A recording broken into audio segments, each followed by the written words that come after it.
Hemshech Ayin Beis, Volume 1, Chapter Kuf Chavav, 126, page 243. Volume 1. So this is the last chapter that concludes, we'll call it the first section of Ayin Beis. And not to get anybody's hopes up, this doesn't mean it's over. It just means that the Rabbi took a break for 6 months, but he continues the next mimer just exactly where he left off, and right into the next deeper levels. So now we're going to see he's going to come back to what he spoke about in chapter 1. So now, got your phone.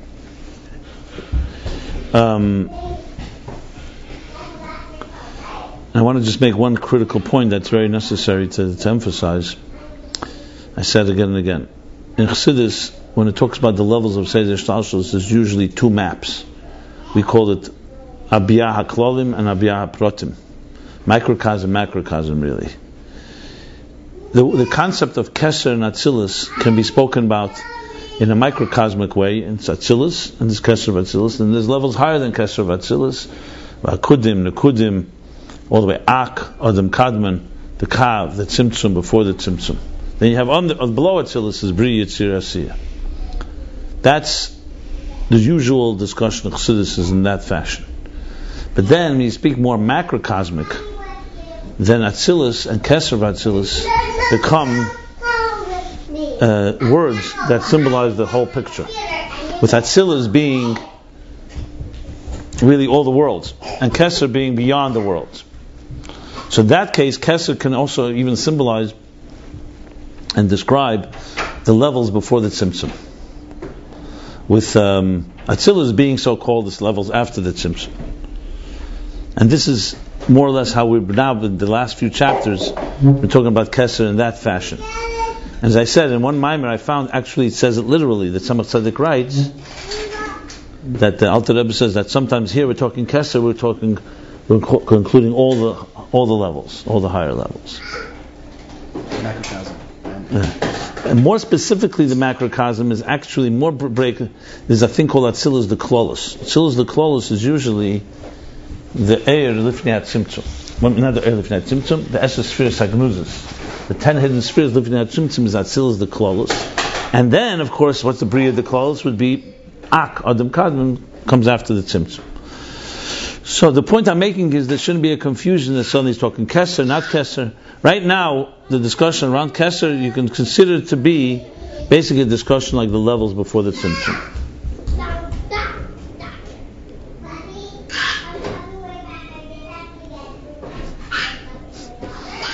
Kids are just kids. They're great.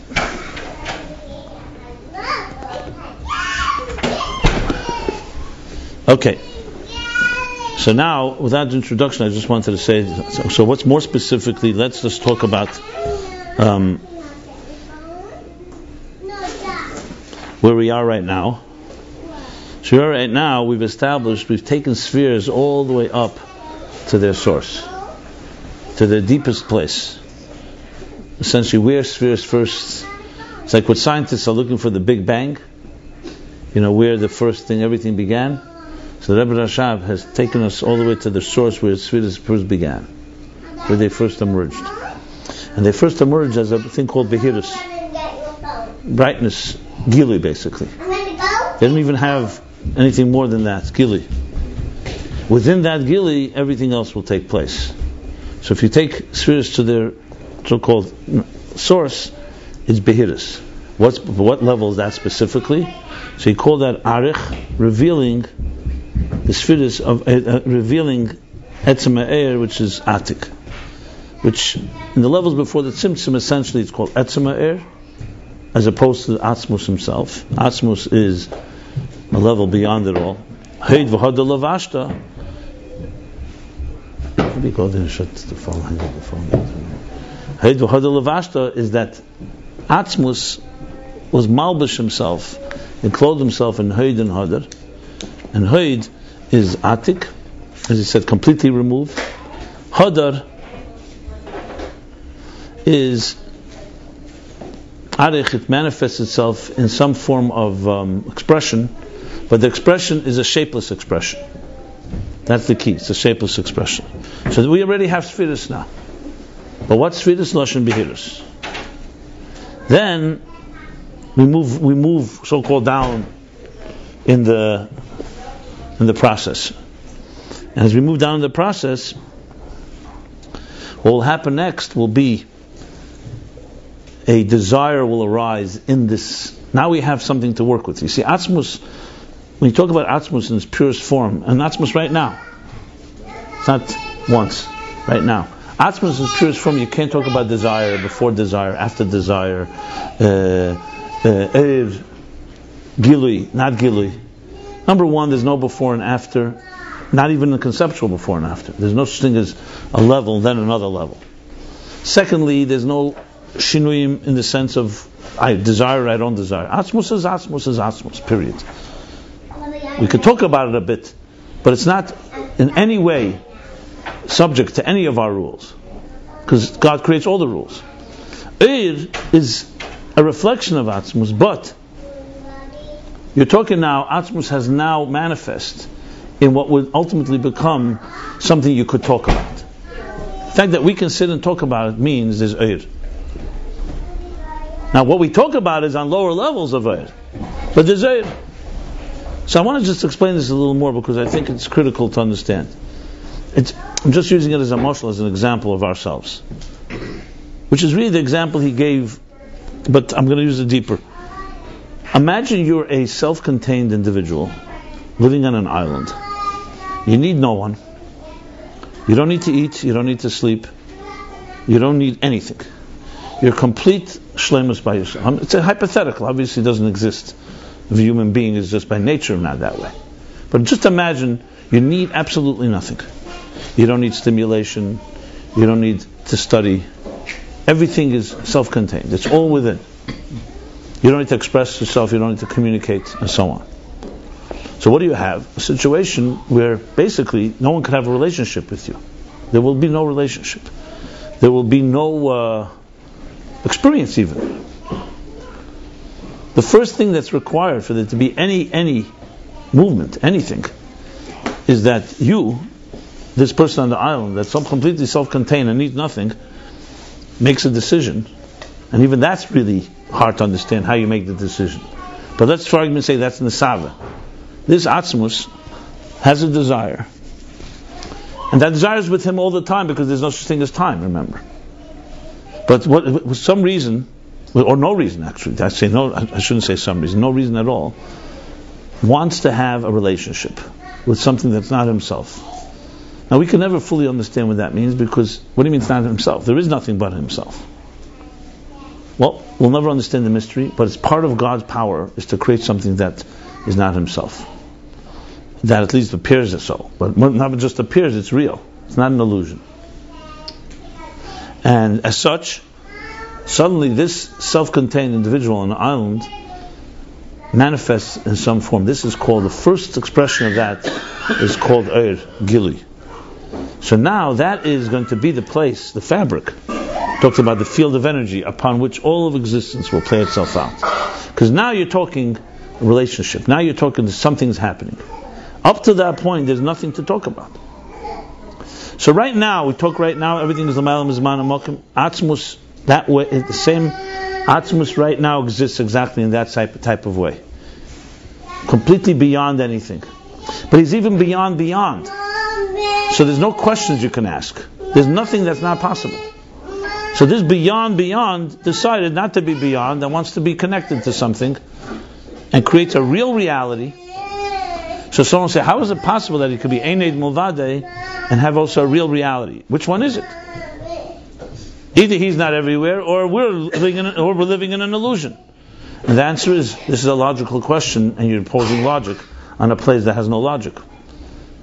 So this is something we will never understand.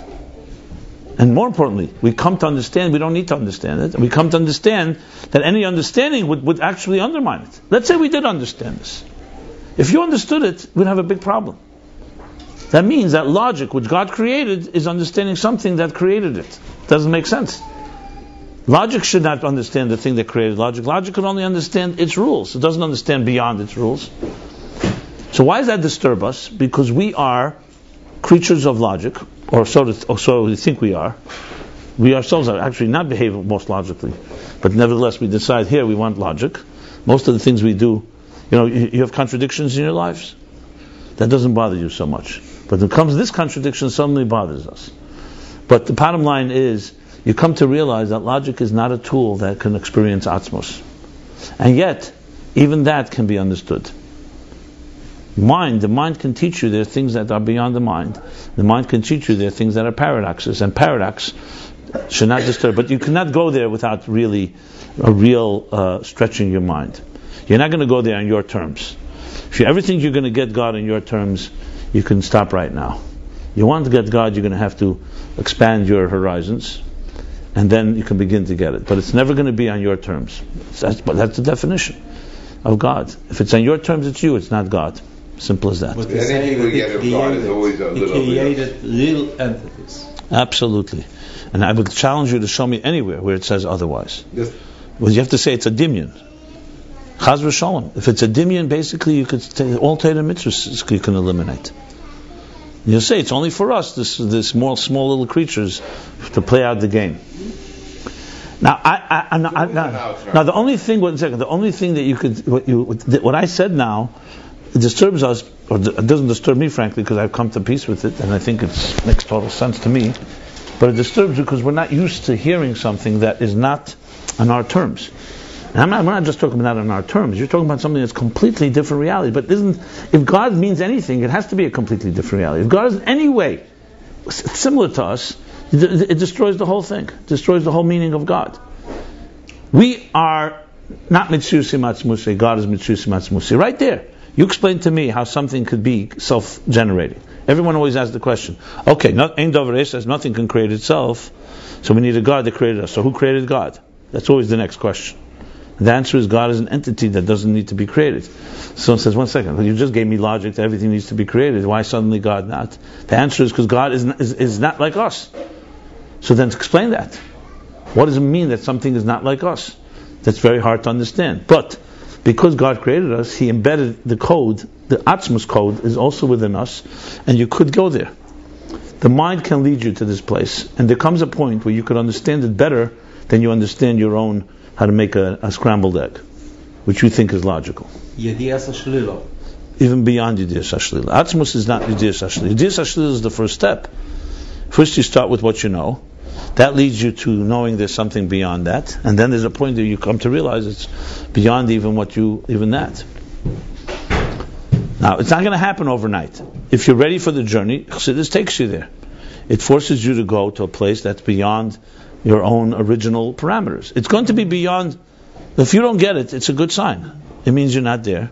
It means there's work to be done. If you got it, it would be, that's it. It's not getting it is the first step in the process. So, nothing wrong with that, Even a person who's been taught Metzias, there's always some of him inside of it, so you never can divorce yourself. There's always you access. You're talking from experience or from logic? From logic and yes. You're talking from logic? Yeah. Okay, but you see, that's the difference. Can you ask, if someone who's a logical, smart person tells you he's 20 years old, can you teach him what you know when you're 50 years old? Is it possible? Can a 50-year-old teach a 20-year-old what you learn when you're 50? The smartest 20-year-old you'll ever meet. Can you?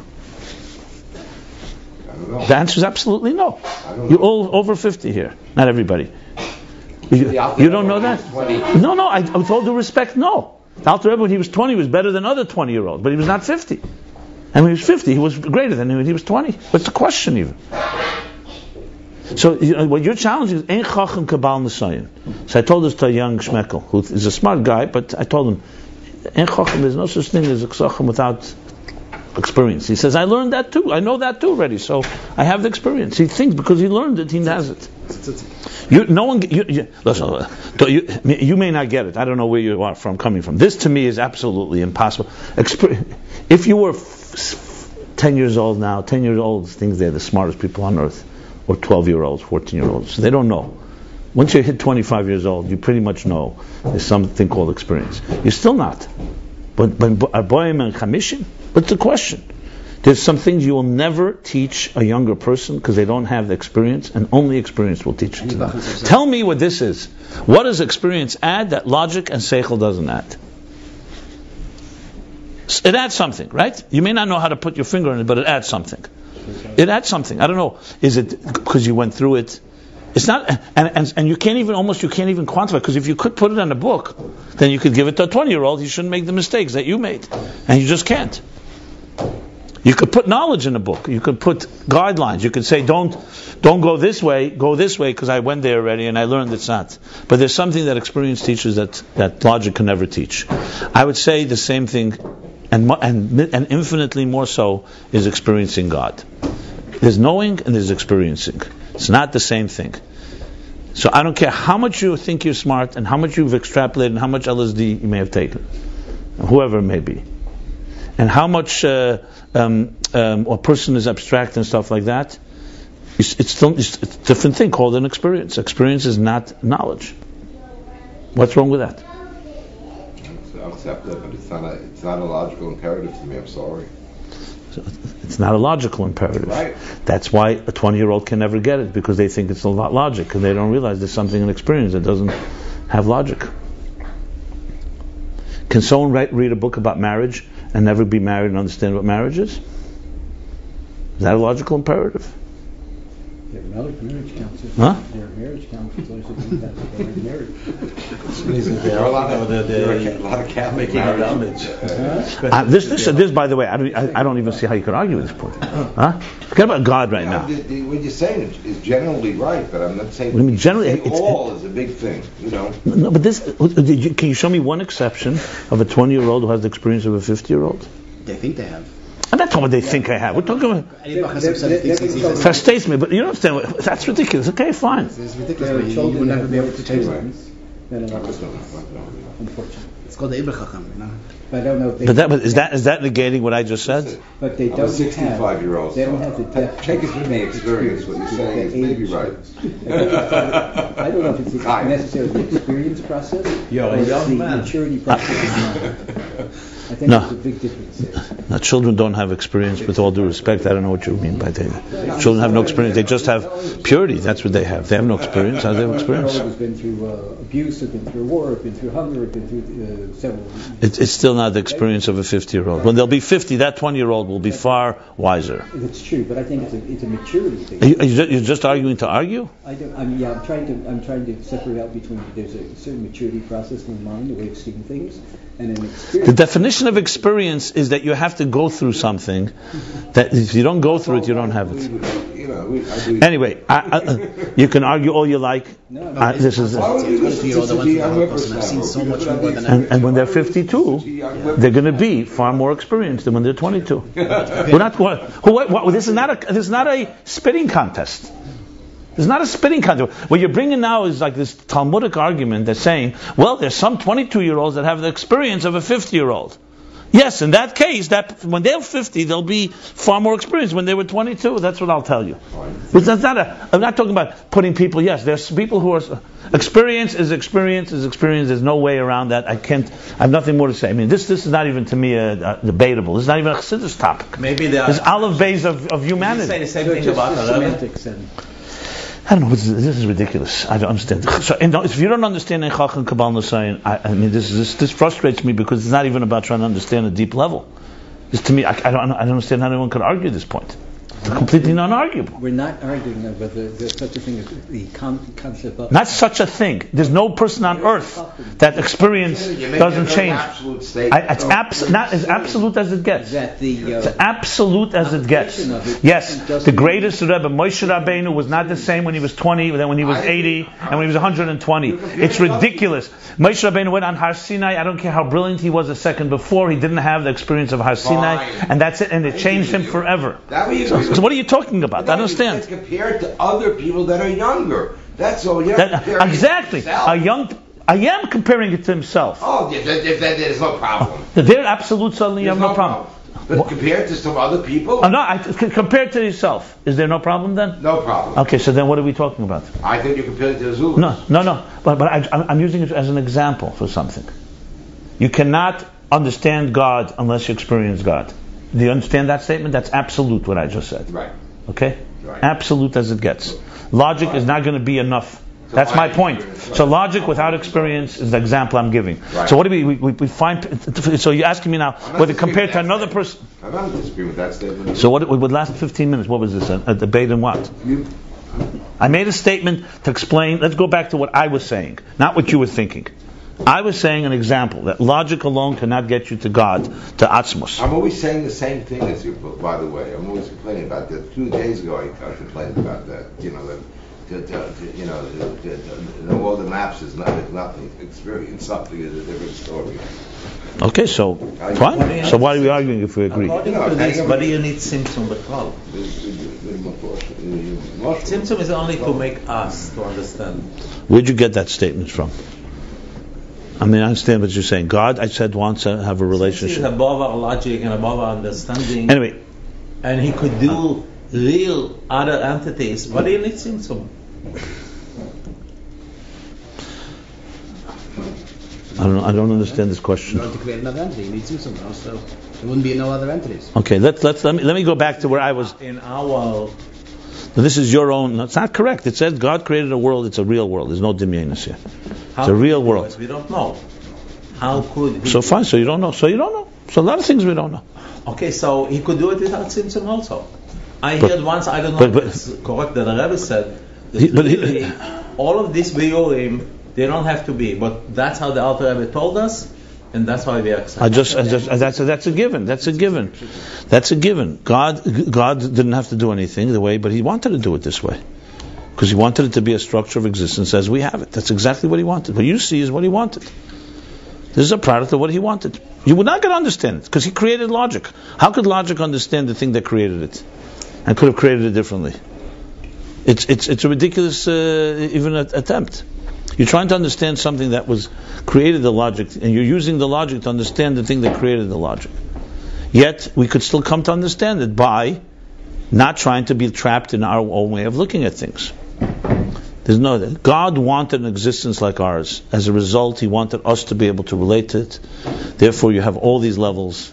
They're all real levels, and that's exactly what God wants. Is there a level of Atzmus that's beyond it all? Absolutely.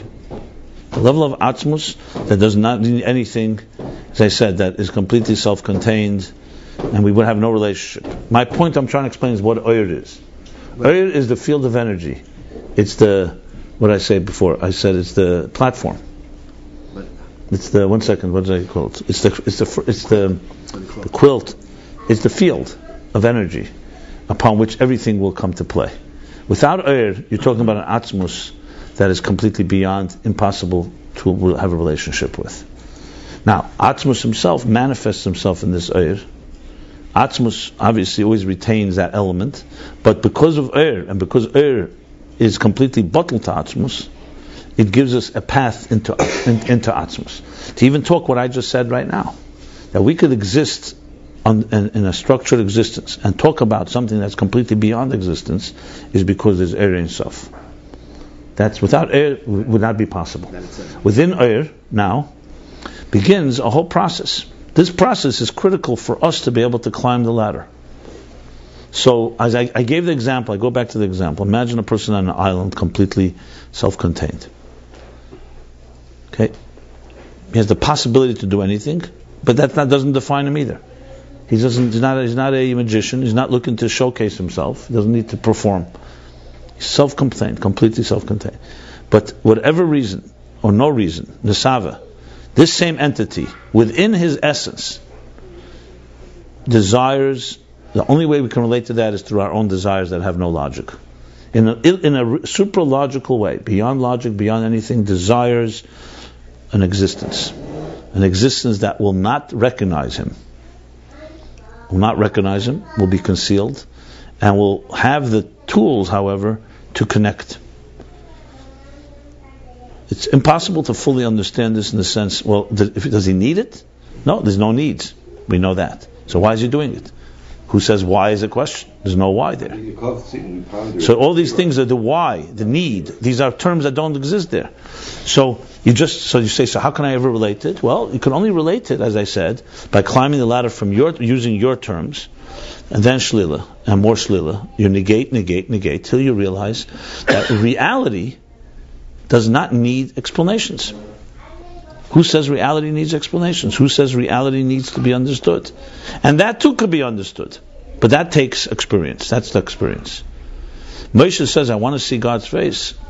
You want to see it? It's not going to work when you want to see it. You do certain things and you'll end up seeing my face. Not because you want to see it.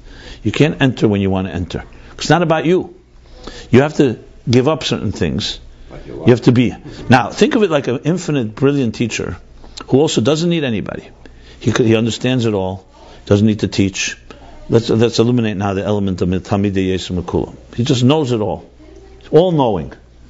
Yet there's some desire in him. He wants to teach, but he knows that the people he's going to teach, the whole meaning of it is they're not puppets. They need to go through the process themselves, and he cannot give it to them. They have to learn it through their own efforts. What he can do is he will give as much as he could. So he'll create, number one, a field of energy called air. In that air, there'll be a desire for existence. In the desire, there's going to ultimately be a desire for 10 spheres. That's the structure of existence. Then there'll be energy which reflects him. The containers will reflect the structure. But all that's still all within his desire. So now he needs to conceal it all because the student has to rise. And now the Kalim begin to rise, and now they have to go through all their things. And they begin from the bottom up. So first there's a whole process till the Kalim of an Eris of Asilis, where they all, now you have a structure. Then comes concealment after concealment, till we have a world like ours, where it's all concealed almost, but it's all embedded in here. Everything is here. Asiya, Ruchnius, Asiya, Yitzira, Bria, Atsilis, before Atsilis, all the way back to Atzmus. It's all right here. But it's concealed. Now the student is starting to learn Aleph Beis. As I said, A, B, C, Aleph Beis Gimel. But in the Aleph Beis Gimel there's much more. And as he climbs the ladder, he brings more energy into his life. He expands his containers. As the containers become more acclimated, first he starts understanding things like an idea. The idea leads him to a deeper idea. Look how we learn. Forget about Yeshila. We start with Aleph Beis. When you're learning Aleph Beis, you don't even know there's a thing called an idea. You don't even know that these letters become words, and these words will become, as I said, sentences and paragraphs and chapters and volumes and concepts and so on. But then you begin to. And then you say, okay, now I'm trying to understand God. So first you begin by the positive. Mahu Chanan Afata Chanan. You learn that being chesed, when you're doing kindness, you're emulating God. But you say, well, second, is God just me? Or a bigger version of me? Like Avram Avinu, you come to realize, no, it can't be a bigger version of me. But is he infinitely bigger than me? You come to realize he's not that at all. There must be something else completely. So you can't say he's chesed, but you can't say he's not chesed. So that's Yediyas HaShlila. That, in the language we learned here, is where you come to arich. That you're just coming to, that when you say the words like God is wise, God is able, he says Chacham Yachol, Chachma Bina, you're not saying he's Chachma Bina, you're saying he's not Chachma Bina. You're saying that he's the root of it all. It's like the source of it. Now this itself, I just skipped a lot of levels here, because I went straight to the top because that's what we're learning now. But of course there's a lot of shlila. First the shlila is, yes, that he's not like your wisdom, he's far greater than my wisdom. Like, I'm smart, the Rebbe is smarter, infinitely smarter. But he's still in the same league, it's called Chachma. Then you come to a point you say you can't even define him by wisdom. So you define him by what he's not. And you can go many levels. This is called the process of education. But the key here is qualitative growth. You're not just learning more and more and more. Like in secular sciences, and even Gnigla Lahavdil, you're learning more and more of the same thing. You're not reaching more sublime levels. I mean, if you're a real mind, you will. You'll understand Gemara in a deeper theoretical way than, let's say, a person who's just learning the Pshat. But in Chassidus, there's no other way. It's complete qualitative shifts. You come to a point that what was by you 5 years ago, understanding of spirituality, you realize was child's play to what you understand today. Because you come to deeper levels of shlila. That's what I was saying. Chassidus trains us to think differently. It's driven to... The Gemara inevitably trains you to think differently, but it's not its purpose necessarily. The whole purpose is to make you more ruchnisdik. The whole purpose that you're going from level to level. What's bria, what's yitzira? You keep going to places that are very hard to relate to. Like all the mashalim chassidus do this. Every mashal, you give me a mashal, you'll see always one common denominator. It's taking you from a more tangible place to a less tangible place. Every example in chassidus. Take the example you hear often, dibur machshava. So in dibur the letters are pronounced. In machshava, you start thinking, where are the letters in my thought? They're not as pronounced, but they're also there. Right before I just said a word, let's say you say Baruch Ata. So before you utter the words, you have in your mind, I'm going to say Baruch Ata. So it forces you to think about letters in a more refined and more sublime way. And then you start thinking, okay, machshava, so what about Kayach machshava? How is it before it even became a conscious thought? So you realize, it's really sublime. All this is training. Every mashal, literally, in Chassidus is this. The teacher and the student, even that example. What's the whole? The tzimtzum is the student teacher has to conceal his whole wisdom. The kav is he gives you a stream of consciousness. Right here, it's all examples of how a qualitatively spiritual higher level, dimension, state of being, comes to a lower spiritual state of being. All the way till it becomes, the mundane reality that we know it. And all of us are in a different place. If we were to right now gauge, you need to ask a lot of questions, but you can gauge, you can see where people are. From their so-called material way of thinking or spiritual way of thinking. It's a different way of thinking. A soul way of thinking is very different than a body way of thinking. And I could show you this hundreds of examples. We do it all the time. You can see how people solve a problem, how they look at a situation. They'll say, are you looking with a gashmizdika solution or a ruchnizdika solution? Even for gashmizdika problems, by the way. I'm not talking about ruchnizdika problems. Obviously, a spiritual problem needs a spiritual solution. I'm talking about even physical problems. So there are people who put a band-aid, and there are people who go to the root, and they look for the source of it. The source is always more complicated. So if you continue to go the levels, this is where the Chassidus in general and the Rabbi Rasha in particular is taking us. So yes, there are going to be places where you're going to hit a wall, and today you will not get it. But you shouldn't stop. You shouldn't say, I don't get it. By hitting the wall and saying, I don't get it, you're ready. It's a good sign. It means you hit something. Because if you didn't hit the wall, you didn't reach there yet. And once you hit it, now the question is, how do you get through? It doesn't happen like that. It happens by keeping hitting it and saying, maybe I have to think differently. People don't solve problems usually in new ways. They usually solve problems in old ways. The whole thing is thinking different. It's thinking a different solution. You'll find that any good education process, that's what people give you a dilemma. How would you solve this problem? And you'll see people who will always use the solutions that they know from before. Chassidus wants to force you to go find new solutions by looking at the whole problem differently. Tell me how many problems you keep on going back in circles. You know why? Because you're using the same tools again. Maybe you need a different tool. Classic example they give is a guy is looking all his life. He's looking for a shidduch, for a soulmate. One day he's driving and he sees a woman by the bus stop and he says maybe she's it. For some reason he had an instinct, but God has a good sense of humor. So right next to her, standing by the bus stop, an old man who's like in crutches, with his nephew or son, and they're flagging him down. And they say to him, "Can you stop for a moment? Take us to the hospital. My father fell, and he's been in his crutches now, and there's an emergency. Please drive us." And then he sees this woman and says, "What do you do? What's his moral dilemma? What should he do? She may be his soulmate, and pung, this comes your way." So you can have a whole class argue about this for an hour. What's morally right? You overlook yourself, you take care of this, and everybody argues. And you'll see they all come up with all kinds of mices. Everyone says this, one says, no, look, someone else can take him to the hospital. This is a first time an opportunity, maybe once in a lifetime opportunity. And nobody comes up with a very simple solution. Tell the guy, here, son, take the car, you drive your father to the hospital, and take the girl out for lunch or for a coffee. No one ever answers that. Why? Because they don't think of giving up the car. You're trying to figure out the solution while you're still, how do I stay my car and have everything? Maybe you just have to give, if she's so important to you, it's your whole life. Say to the guy, take him to the hospital, we'll meet later, you'll give me back the car. Nobody comes with that solution. And this has been tested. Why? Because nobody thinks, no one thinks about how could I give someone my car? Okay, what if the son's smoking a joint then? Okay, fine, but I'm saying, obviously, but even when you tell people this is an exercise to think out of the box, they still don't come up with it. Because they don't think like that. Then when you hear, of course, and then you realize how many other solutions do I never come up with a solution that really may be a different type of solution. I can give you hundreds of examples like this. Many, many examples. When you learn this properly, it forces you to think of every possibility, because it doesn't. You're not structured. It's not just this way. By the way, good Gemara learning is also like that. That's you see. Sometimes Tanoim, they come up with these unbelievable hamtzahs that are like off the wall completely. No, but they end up being excellent logical arguments where you'd never think of it. They say, they start making the differences between two different scenarios.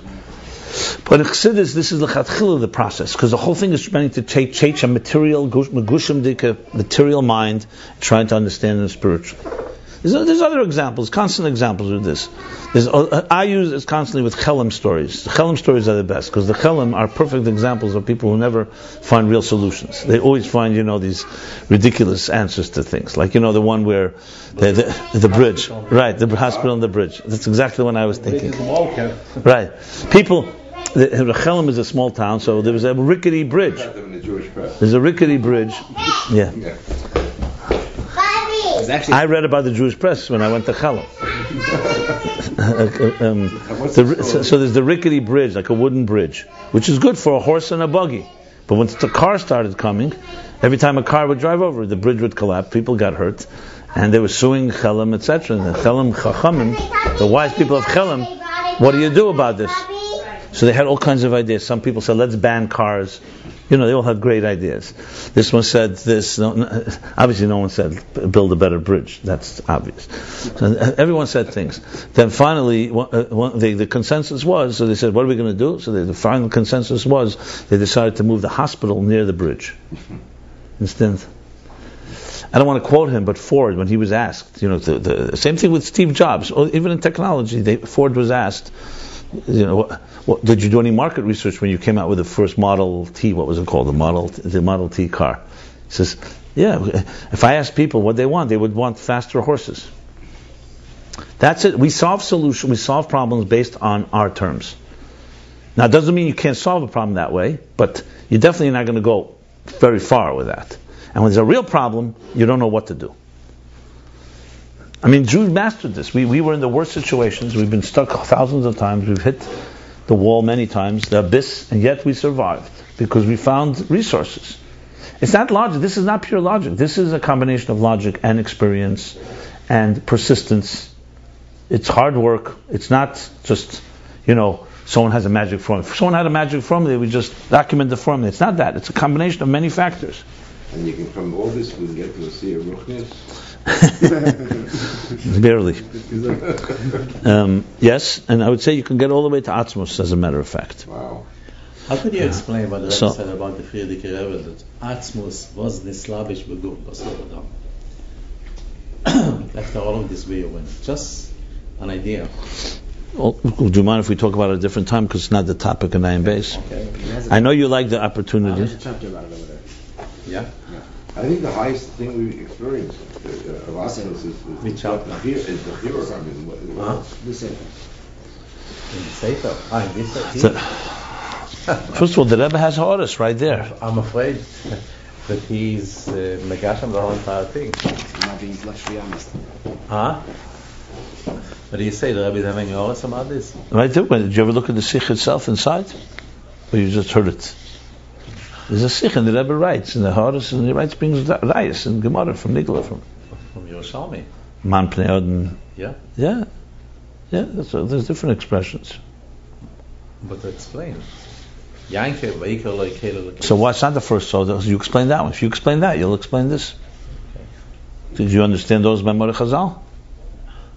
I'm saying, do you understand the Mamor Chazal and don't understand the Rebbe, or you don't understand the Mamor Chazal either? I'm asking you.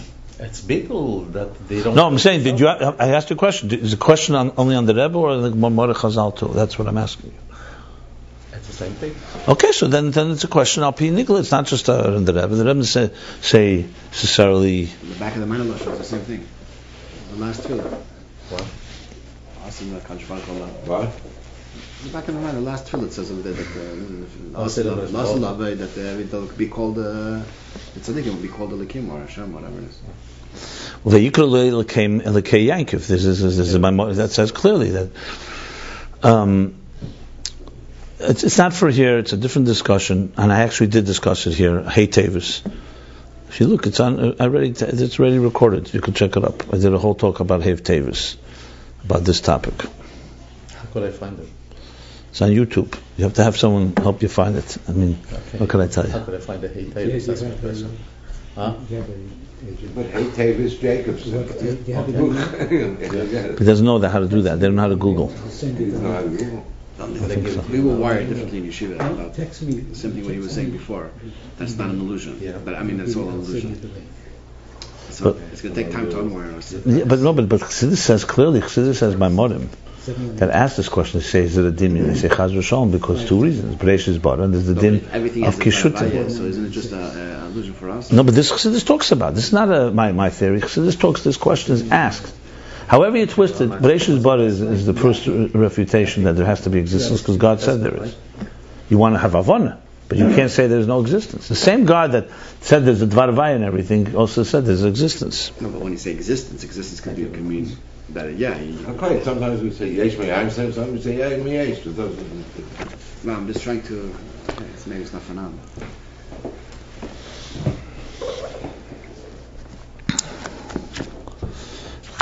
So anyway, where we are now is that we've just finished this last chapter, and I'm just summing up and trying to explain what Oyed is. That basically everything plays itself on air. But generally speaking, he's talking about three levels. I'm beyond Atzmus. There's Etzem Ha'er, Hispashtus Ha'er, and then come the Esesfiris, Agnuzis, let's say. You could say it's the level where you can't even call it before the desire arises. That's like Atik. It's removed from the whole thing. It's just a field of energy. What he called it here was different words. You can't even there's no shlila even. You can't even say he's not something. Completely not in that category. That's Etzem Ha'er. It's called Etzem Ha'er. It's the same level. It's the Gili of the Gili Etzem. Yeah. Now comes Hispashtus Ha'er. Hispashtus Ha'er is where you can now talk at least about this. The Eir itself is manifesting. The example of Hayden Hodder, the king in his own domain, and the king as he's Berev HaMahadras Melech. He can relate to something beyond himself. Here you already have a state of Gili, of revelation, like he says, Gili Etzem. Here you have the concept of Behirus, brightness. That's Eir Is that the same level? Not yet, no. That's Gili Etzem.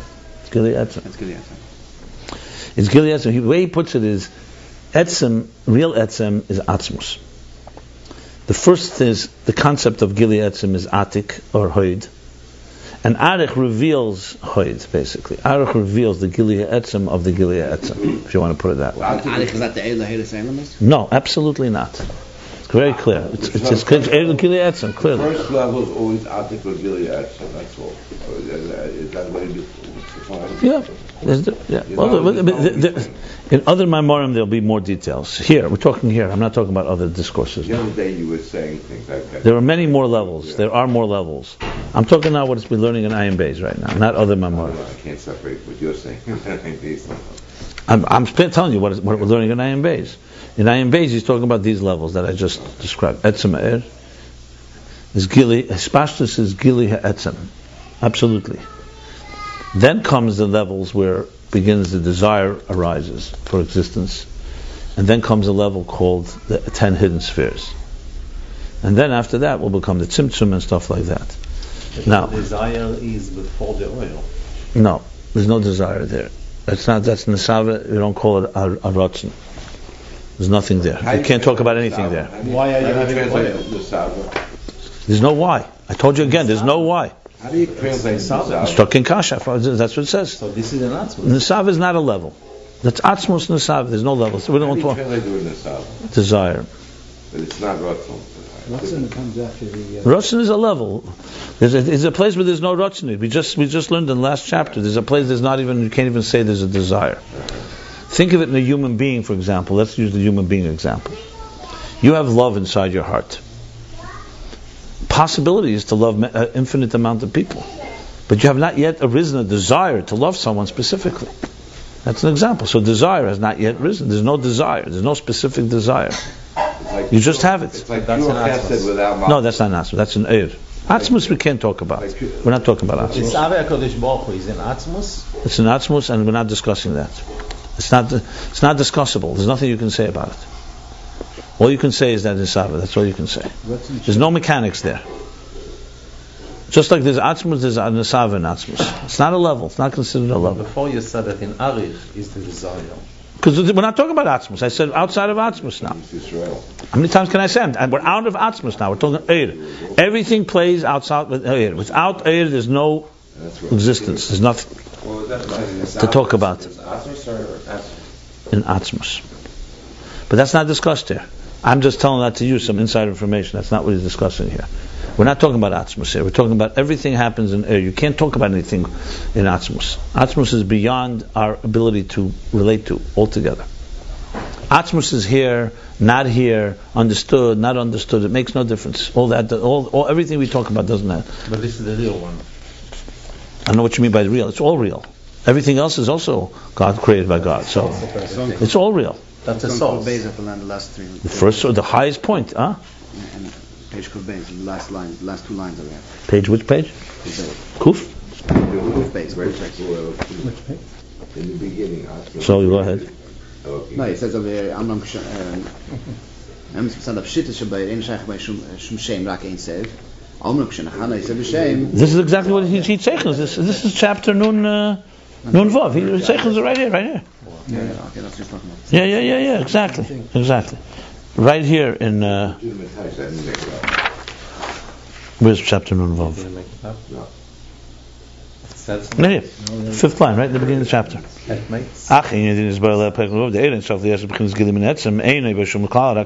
Even Ratzon is not there. Right. See? That's in Sphere Same Mitzvah. No, Sphere Same Mitzvah. We're talking beyond that. There's no spheres there. Where? What do you mean spheres? Sphere Same Kates. Ratzon shows up after Sphere Same Kates. Yeah, exactly the same word. Yeah, for sure. It's all connected. Anyway, let me map it out again, and we're going to submit. Right? Yes. You're going to such a low level. Look, we learned it in the chapter. You weren't here when we learned it, so if you really get it, you have to learn it. I was. Oh, you were. But then there was other chapters after that, and it's discussed in detail. He discussed it in detail. I'm summing it up right now. I'm just trying to sum it up. The last. To really get it, you're going to have to learn it inside, and this is my explanation of it. My question is, if you have a question what I'm saying, I have no problem. If you have a different way of understanding, also state what you understand. I'm not clear when you're asking these things. Are we clarifying? Are we not understanding? What are we doing here exactly? You are clarifying a lot. Okay, so as I said, as soon as you talk about anything, a relationship in context of existence, you're talking now in this field of energy called Eir. If you want to visualize all you simply have to think of it as like, you can't talk about Atzmus, you talk about one long, big, infinite, beyond infinite blanket, quilt. Everything will be placed on that. Everything's going to merge in that. Now, of course, we're not talking time, but conceptually, this is like it's the plain white parchment in the purest form of it. Can't even call it white parchment, to be honest, yet. But it's the concept of a parchment. You've not made any letters yet in it. You've not done anything to it. Then comes, that's Choyd. That's Atik. He says it's completely removed. It's Etzem Ha'er. The only reason it's not the ultimate is because it's not the Atzmus. That's what he says. Because it's not Etzem, it's a Levush. But what kind of a Levush is? A complete, as transparent as it gets. You can't even call it transparent. But there is a level that describes this, and that's Hadar. Hoyd v'Hadar are not seen as first there's Hoyd and then there's Hadar. Hadar is the revelation of Hoyd. That's Arich. So when you say when the king inside of his palace, he's alone. His Majesty is there. When he goes out on the balcony and there's a big parade, like he said, And everyone's there, all types of different soldiers and different adornments and the whole thing. What's happening here? Has the Melech suddenly received majesty? No. It's revealing what he had inside. So Hadar is revealing the Hoid, except in the Hoid, it's just there. So to speak, it's Oir. Hadar creates a relationship with Oir, basically, if you want to put it that way. So Oir is the thing itself, like he said, it's Chad. It's Antu Chad be'etzem, v'loi b'chushbon. If you want to know what it looks like infinite parchment of white light. Now we're talking already a manifestation. This is called Hispashta Se'er. So Etzem Eir you can say is conceptual, like the conceptual majesty of the king, and Hispashta is the experience of that majesty, if you want to put it that way. Now there's no one to experience anything yet, because we don't even have yet a desire for existence, and we don't yet have spheres. But we have the concept of Behirus has now emerged. So Spheres in its purest form has emerged, the idea of expression. Like I said, there's that now you have that Atzmus is no longer just on this island, completely self-contained. There is something to talk about. But it's still before Spheres. This is called Spheres of Behirus. Yeah. Before Spheres, as you know, it has a number. Before Spheres Agnoses. Yeah. But it's Spheres. These are called Spheres from the word Behirus, brightness. Then there's going to be this level of expression of His Majesty. Expression of His Majesty. This Hadar. Yeah. That's where Spheres start. That's Behirus. The Spheres of Behirus, correct. He says it's Spheres in Eid Ein Sof, which means Arich with an Atik. It means Behirus of. It's the revelation of Eir. It's almost splitting it, but basically think of energy, or the field of energy, is the field of energy, and there's the revelation of the field of energy. The sun has light within the sun. But think of the light right before it's about to leave the sun. What state is it in? It's very hard to talk about, because it's completely inside the sun. Here the sun would be like Atzmos, by the way. So you can't talk about the sun is its own thing. But the light within the sun, like he says in the Sharich Vamuna, he says, you have to say if there's air outside the sun, you have to say there's air in the sun. But what does it look like air there? If you were able to visit the air there, you wouldn't see air. It's so completely inside the Moir, but it's definitely a form. So you see, like there's a form of energy before it's expressed, so to speak. It's like the majesty of the king in his own domain. So we can say this, or in some way you don't understand not itself. Yes, you could. I told you there's many levels that we're not discussing here. That here we're just talking about Etzem Ha'er. That Eid waits in the sun. That's Hoid. That's Hoid, yeah. And then right outside is Hadar. So right out, as soon as it comes out, it's the same light, except now it's one step. You call it one step. It's a conceptual step, but it's a step. To what are you relating it? Ating an Arich of Atzilus or in a higher level? I just gave a 15-minute introduction before you came in. You're going to have to hear this. I can't go over it again. I said this. One phrase? It's everything. The concept in general. In general. All the way up to Lifnei Tzimtzum. We're talking in general terms.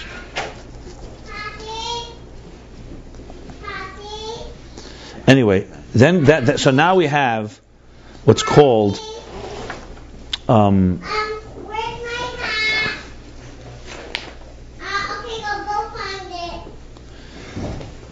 what we have now is, what do we call it now? Is this called, okay, so in the last chapter we described this as being, this is already Ratzon Hanelam. I'm trying to remember the levels here. 1 second.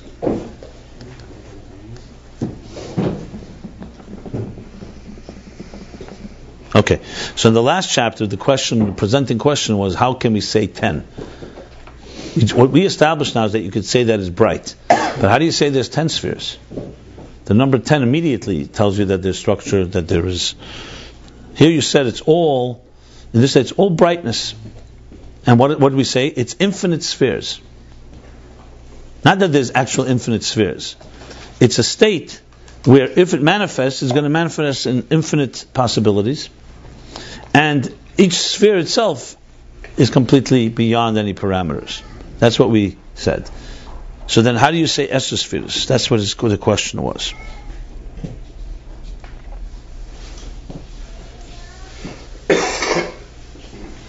Eser is when it's low already. I told you, you're going to have to learn chapter Kuf Chav Hey. This is chapter 125. There's a whole discussion on this alone. I apologize, but I can't customize it just to you, because we've been learning this. I could sum it up, but to really get it, you're going to either have to learn the other chapters yourself, or maybe it'll come clear from all the discussion here. You understand? You ask me questions that are discussed directly here. So the question he's asking is, how could there be Esser 10?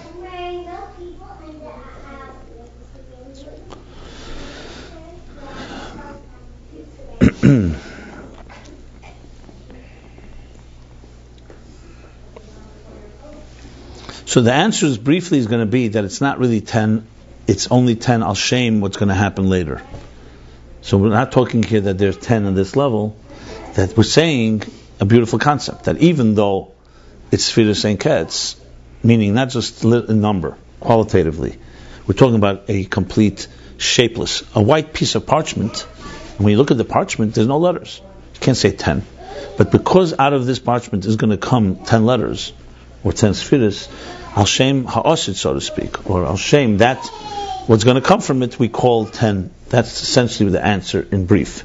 But to explain that, he went back to a long discussion that goes back literally in the chapters 50, 60, which we did earlier. So I want to just sum it up in my own words here. What I'm going to refer to words in this chapter because it's critical here. First of all, it ties it all together. Number two, it's impossible to learn the next chapter, which is the summation of this whole three meanings in Kesser, which was chapter 1, without understanding these, what he's going to say now. So let's go back for a moment to the content of the chapters in 50, 60. After the Rebbe Rashab explained for around 45 chapters the nature of immanent energy, Er Pnimi, and the basic classic example that he gives is faculties. Our faculties, power of vision is in your eye, the power of listening is in your ears, the power of speech in your mouth, the power of writing in your hands, the seichel is in the moyach, the litnidus on the lev. What you have there is the classic example for Eir and Keli. This is called immanent energy. It's not just you took energy and stuck it into different containers, it's all tailored.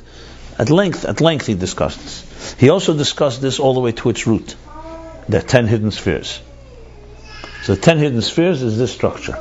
Beyond the 10 hidden spheres, you're going into Yesh Ma'ayin, meaning it's already beyond. Now it's Bli Gvul. There are elements, even in the immanent existence, even in immanent structure, just like in the faculties, we have something from the Etzem HaNefesh. There's the soul inside it all. But what dominates is structure. But it's getting energy from higher levels. And this, I'm not going through all the details. This was discussed in every possible way in the first 40 some chapters. Then he brought it back and says, and what else do we have? We have then a thing called Keser. Keser represents the transcendent energy. And we're talking now not just Keser of Atzilus. We're talking about two main forces, Eir HaGvul and Eir HaBli Gvul, basically. So everything with faculties is Eir HaGvul. There's also the containers. The containers are Keich HaGvul. They're actual defined entities. The Eir HaGvul is that air that is tailored and fits into the Kelim. Now you're talking about Eir HaBli Gvul.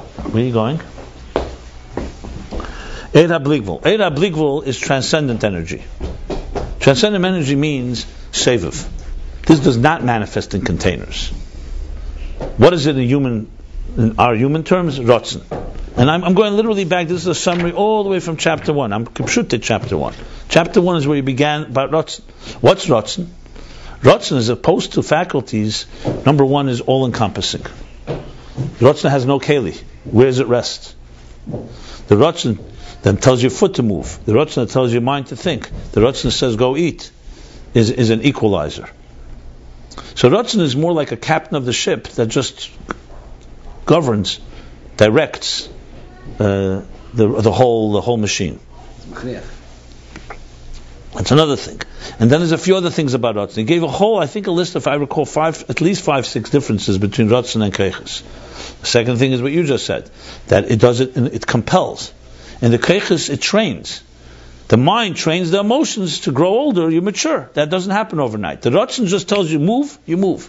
And he had a whole chapter about that, about how the Rotzen doesn't take, it's a split second. Because the Rotzen is not asking, it's not training, it's not, what's the word,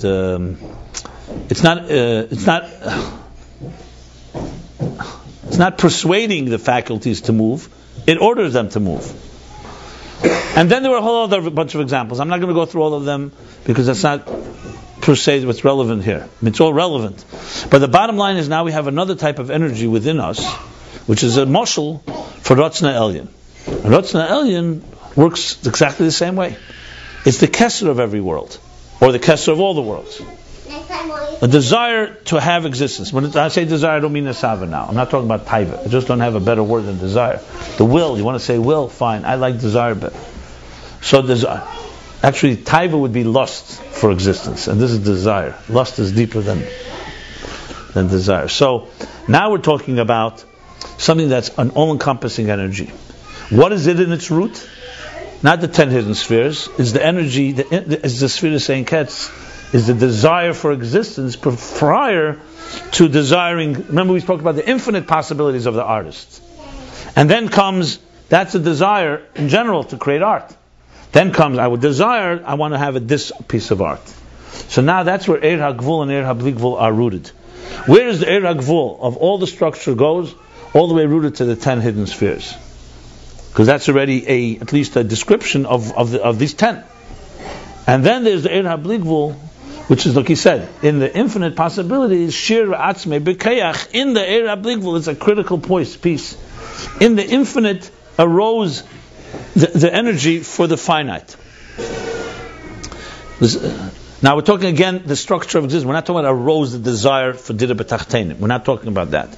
We're talking now the dynamics of creation. Nesava is simply a desire God wants Tachtenim. That's it. It's an Atzmizdika desire.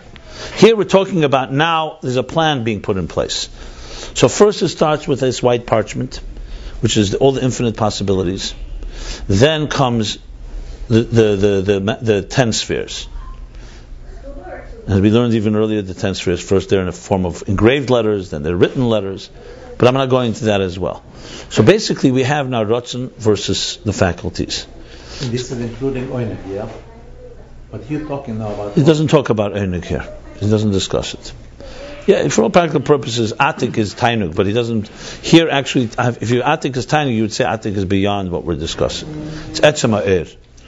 But he doesn't use the word Tainuk. He uses the word Atik. So now we have, what do we have? We have two levels here seemingly. But there's a third level.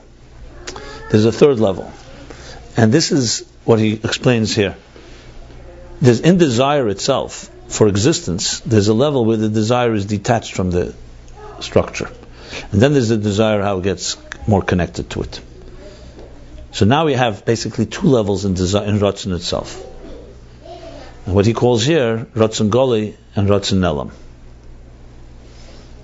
So as I gave the example, and I'm going to now actually read some pieces here from chapter Kuf Chav Hei, so we'll reconnect it. This is very critical to break it down exactly right.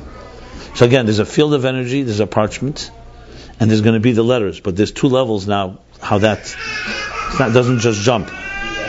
So there's Eir HaBli Gvul, complete Eir HaBli Gvul. In the Eir HaBli Gvul, there's going to be like two levels here, basically. In the Eir HaRatzon, there's going to be two levels.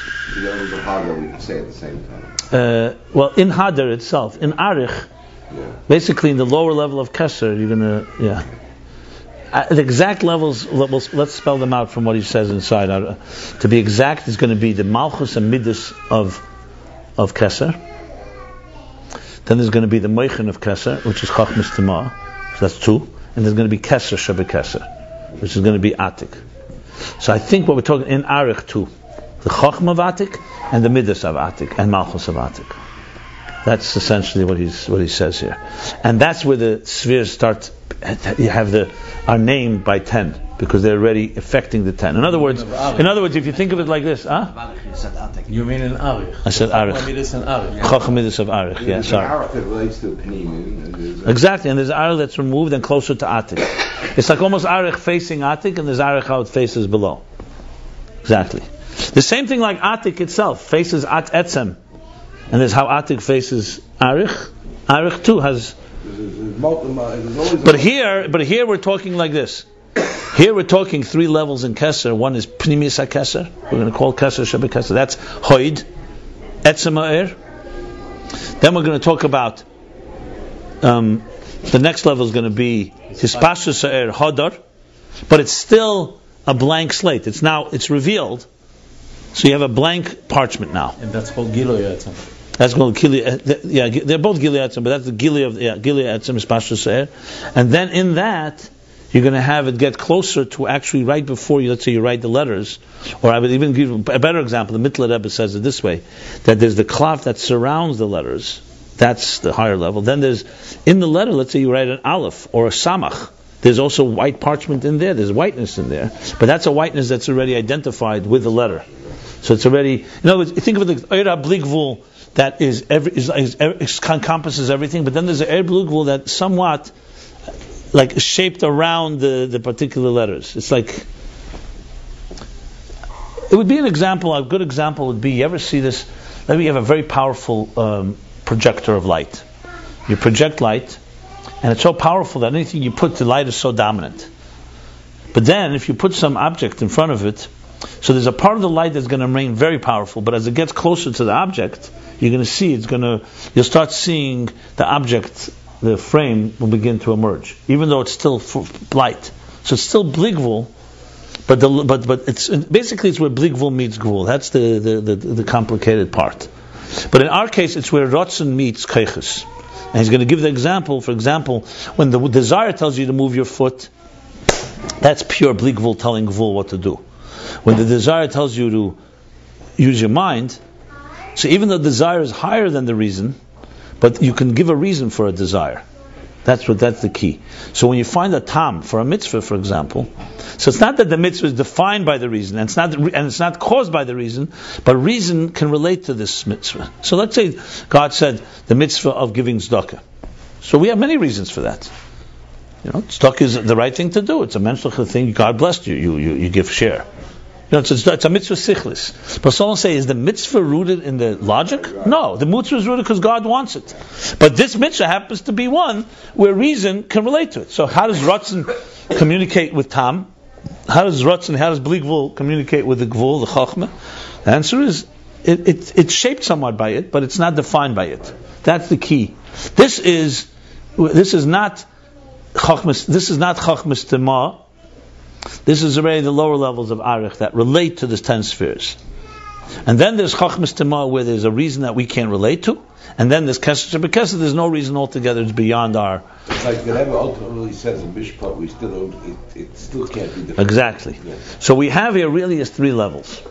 We have the Bligvul in its pure form Hoid. We have the Bligvul as it interacts... Hoid that's completely beyond. We have the Bligvul as it's in its own pure form, and then we have the Bligvul how it interacts with the Gvul, essentially.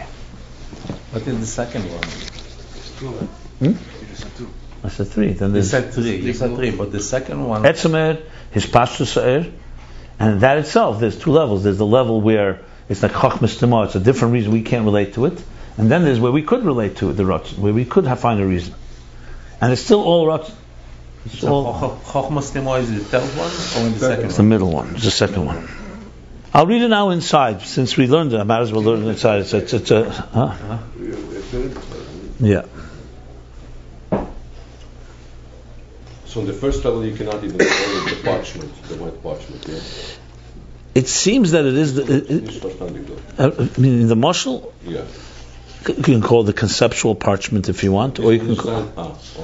You call it the conceptual parchment, because it's for the etzem. For the rotzen. Yeah. It's not the rotzen, it's for the oir. It's a lavush. I mean, Kesser, the big definition of Kesser is rotzen, kind of rotzen, whatever. Even the highest level, even the seed. No, so okay, says conceptual. Fine, you could say that conceptual parchment. What about conception? It gives birth. Rayon she'yeh rayon. Okay. There's 3 things in every situation. You don't even have a concept yet. Then you conceptually say, like I'll say, in principle, I'm with you, but you still haven't signed the contract. And then there's actual mitzias. I mean, using our examples for all of this. Remember, God wants to create.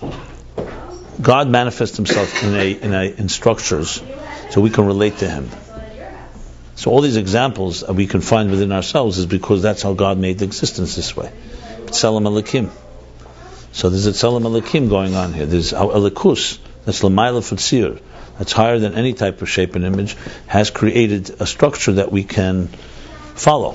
And that's also part of God. This is amazing. That was the Alter Rebbe.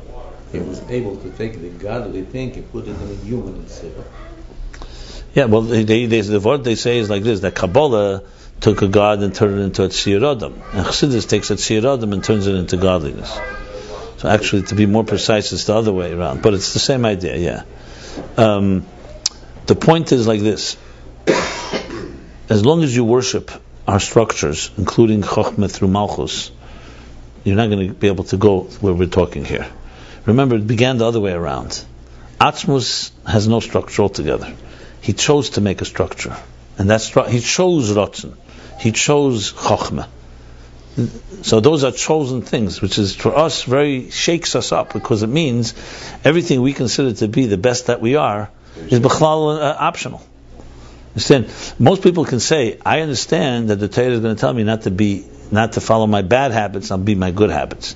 But the things I'm good about are absolute.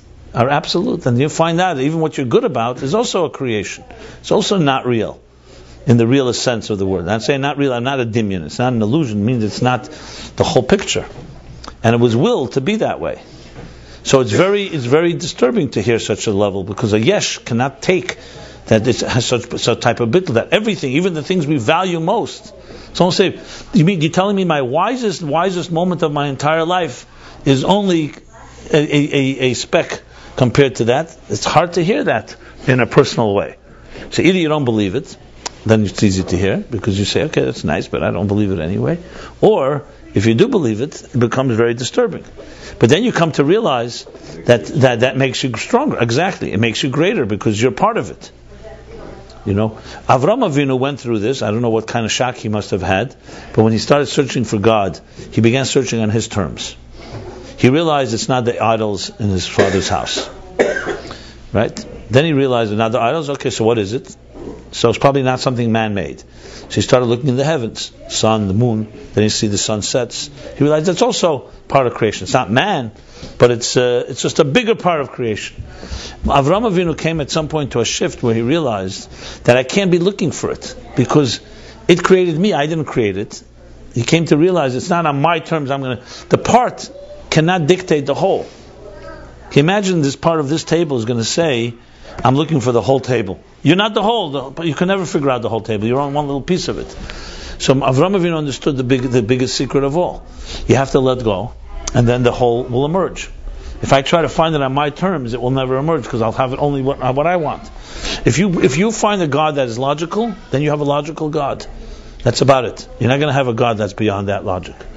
The Rebbe said in the first year, I think I'm not like Beis, when it was a tough Yud, he said that a group of students came to see him, and they asked him many questions. They took notes, and then the last question was, "What is a Rebbe?" So what the Rebbe said, he started answering. They all pulled out their notepads and started writing. And the Rebbe said, as they walked out, I realized they have a papir in a Rebbe. They have a paper Rebbe. So they got it all down on paper. A paper Rebbe. They never met the Rebbe. Or they met the Rebbe, but they never met the Rebbe. It's called the Frierdiker Rebbe. So in other words, it took again experience. You could talk all day about Rebbe if you don't have the experience or in some way of connected. You know what it is. Colors. Can you explain example of the Rambam about Elam Haba? Can you explain to a blind person who never saw colors? No way. You could explain the feeling. You could say red makes me feel like this and blue like this. But really a color. Tell me what blue and red is. We can't even explain it to each other. All I can do is show you something that's red. I can't explain to you what red is. Since you see it, I see it. Okay, it's red. For all we know, we're not even seeing the same color. But that's a separate discussion. Yeah. But the bottom line is, but you and I will agree it's red. A third person will come in the room, they'll say it's red. Fine. So we all see. But my point is that there comes so let's. I'm just going to choose some select lines from this since we learned it. So it goes like this. So Acha Inyan, where do these 10 spheres emerge? So we're going to say they're going to emerge in Ratzon as it gets closer to Gvul. Now, what you see here, right, based without even going further, before I go inside here, you see here the beauty of the goal of the Rebbe Rashab. It's very clear. He wants Bli Gvul to meet Gvul. And whatever he's going to do, it's going to do whatever it takes to get it done. And he's looking for those elusive interfaces that do that. So here in Torah mitzvahs is going to be, when a person learns the reasons for a mitzvah, they're bringing Gvul and Bli Gvul together. So but if you don't do the mitzvah, you only learn it, like he'll explain, then you only have the Gvul. If you do it, and you don't learn it, you only have the Bli Gvul. So if you do it and learn it, you have a taste of Gvul and Bli Gvul together. That's briefly what he's saying here. So that's where it meets in real Avodah. Yeah.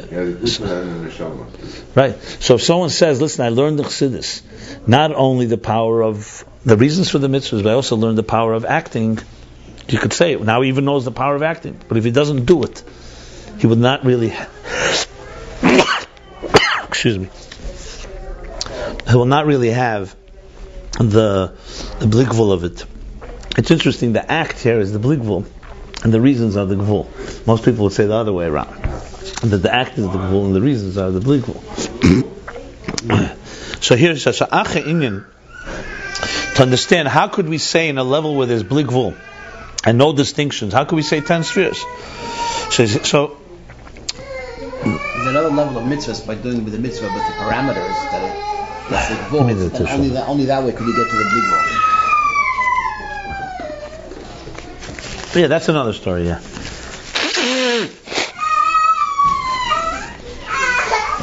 Yaakov, why are you crying? Yaakov, don't cry. I also don't get how Bli Gvul meets Gvul. Tell him not to cry. We all don't. Thank you. Huh? Right. When did the end of the Rebbe Rashab's life that he expressed a contentment that he somehow... I mentioned it in Teresh. It says in Eshkafta the Rebbe. I don't know if it was contentment, but it was like he said. No, he says an neshama expires with the feeling of Yichudillah, the unity of Yichudillah, Yichudillah. I don't know if it's content. It was it was the long life search of every real tzaddik. Moshe Rabbeinu wanted to go into Eretz Yisrael, so it says until he wanted the elusive last step. So he went through. It says right, Mam Tashari Bina, 49, but Nun Boy Navoy was only when he went up there. So they never got it in their lifetime, which is Geula, Mashiach. So everybody went to that last point. In every generation you'll find this type of that last thing. The Rebbe's Sikh about Mashiach is exactly the same thing. It's just in different words. It's the same idea. That type of last step, the final total connection. I mean, almost there and all that, but it's the last full connection. That's the key. But when you learn Chassidus, you understand it's really where heaven meets earth. The ultimate goal of it all. So what he says now is like this. So he says, I'm going to read it quickly because we read it already. Or it says, it doesn't have any name. So you see, Ratzon itself is already a name, already a level. So that's the first thing established. Now he goes the other way around. So we have it like this. So we have a level that doesn't even have Ratzon. It's only Ein Sof. Then there's a desire. Desire has two sides to it. One side that is Shai Makif Er Pnimi. So it has some relationship with Er Pnimi. It doesn't enter it. It doesn't permeate it like the fact. That's why I said it's not like the power of vision in your eye. But the Ratzon says, open your eyes, has some relationship with it. So it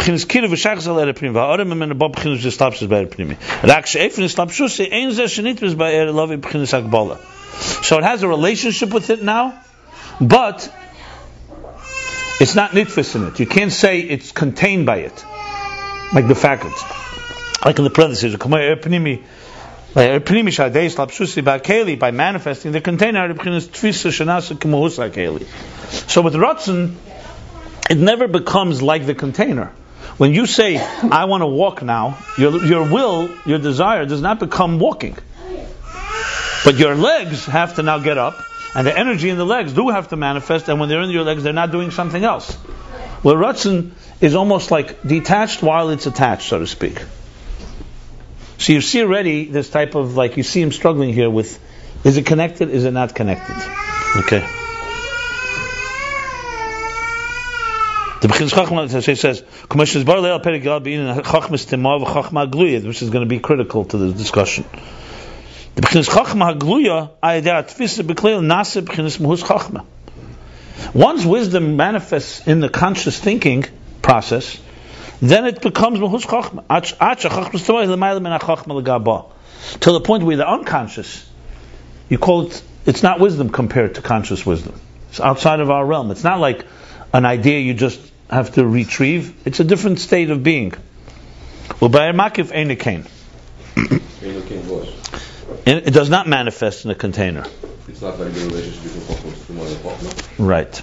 That's one aspect. But more specifically, once it comes Chachma Gluya, it's now a faculty in a container. Makif, even when it manifests, even when it commands you to do something, it doesn't become the container, like in the container. You cannot say the same about Chachmas Timah. No, Chachmas Timah remains above. So as Makif. No, yeah, Chachmas Timah, yeah, but Chachma Gluya is not. Now the Chachma Gluya has manifested. It's Ein Kain that does not become Kimahus HaKeli. Not the relationship between Chachma and Chachma. Chachma Gluya becomes Kimahus HaKeli. And Makiv doesn't become Kimahus HaKeli. That's the point. So it means that Chachma is as in that muscle. You could say that if you want.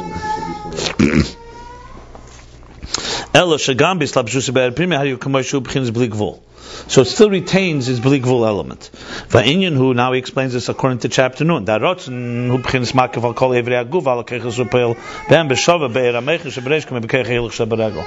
Makiv surrounds it all as a Makif on all the organs and all the faculties and limbs of the body and all the faculties, and affects them equally.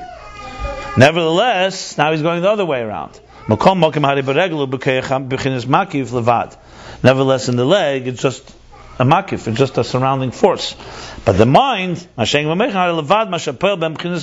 mind, besides that, it affects it that way, in a all-encompassing way, transcendent, which means it compels the mind to think.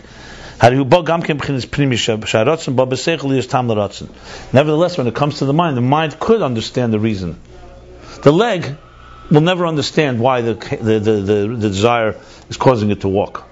A stone can never understand why it's a stone. But God blessed us with the mind, and the mind can understand. Gvul can understand Bli Gvul. Like basically. Could be observing that your time is never absolute. Yeah. Now, this is only B'chinas Ha'ara Haratzin. Ha'aras Haratzin. The Etzem Haratzin, the Ein Tam L'Ratzin. So here too, you see he's splitting it into two. So we see Ratzin now has split into two. There's the part of it that remains beyond Tam. There's a part of it that could be understood. To some extent, it's similar to what he's saying here. How the Ratzin permeates everything on its level. Ratzin is there, is permeating everything. But isn't he trying to come back to say the opposite? How we're trying to figure out how the spheres are in Ratzin. Now Ratzin gets to everything else. We're trying to give an example now. How do we find spheres in Ratzin? I hear what you're saying, but it looks to me, we'll read it inside, but I think what he's saying is, because Ratzin affects everything, so it also goes the other way around. Remember, when it comes to, this is a mashal, when it comes to God, the Ratzin is what's creating existence. So the Ratzin that relates to, let's say, to Tam, that Tam in effect also causes Ratzin to have the sphere of Tam in it. Then that's what he's saying. It both ways. Instead, what I'm saying, in other words, because Ratzin is impacting and causing and brings and comes down into our reason, even though the reason is not reflective of the whole Ratzin. So Ratzin is Nikra al Shem Hatam, basically. Essentially, you could put it that way. Now, the reason for that is because we're talking about God. We're not talking about how it's by us. By us, you could say you're right. So what? So Ratzin, so the fact that somebody understands a little of the Ratzin, that's why the Ratzin has Tam in it? No. But Lamaila, you could say the Ratzon is being close because God wants He wants the world. So you say His desire, in other words, has in it somewhere what's going to happen from the desire. And then what you're saying, He doesn't say that here. In other words, He does. Right now he's in the mashal, first of all. So in the mashal he's simply saying there's two elements to Ratzon. There's Ratzon, that's higher than reason, and then there's how we can understand the reason for the Ratzon.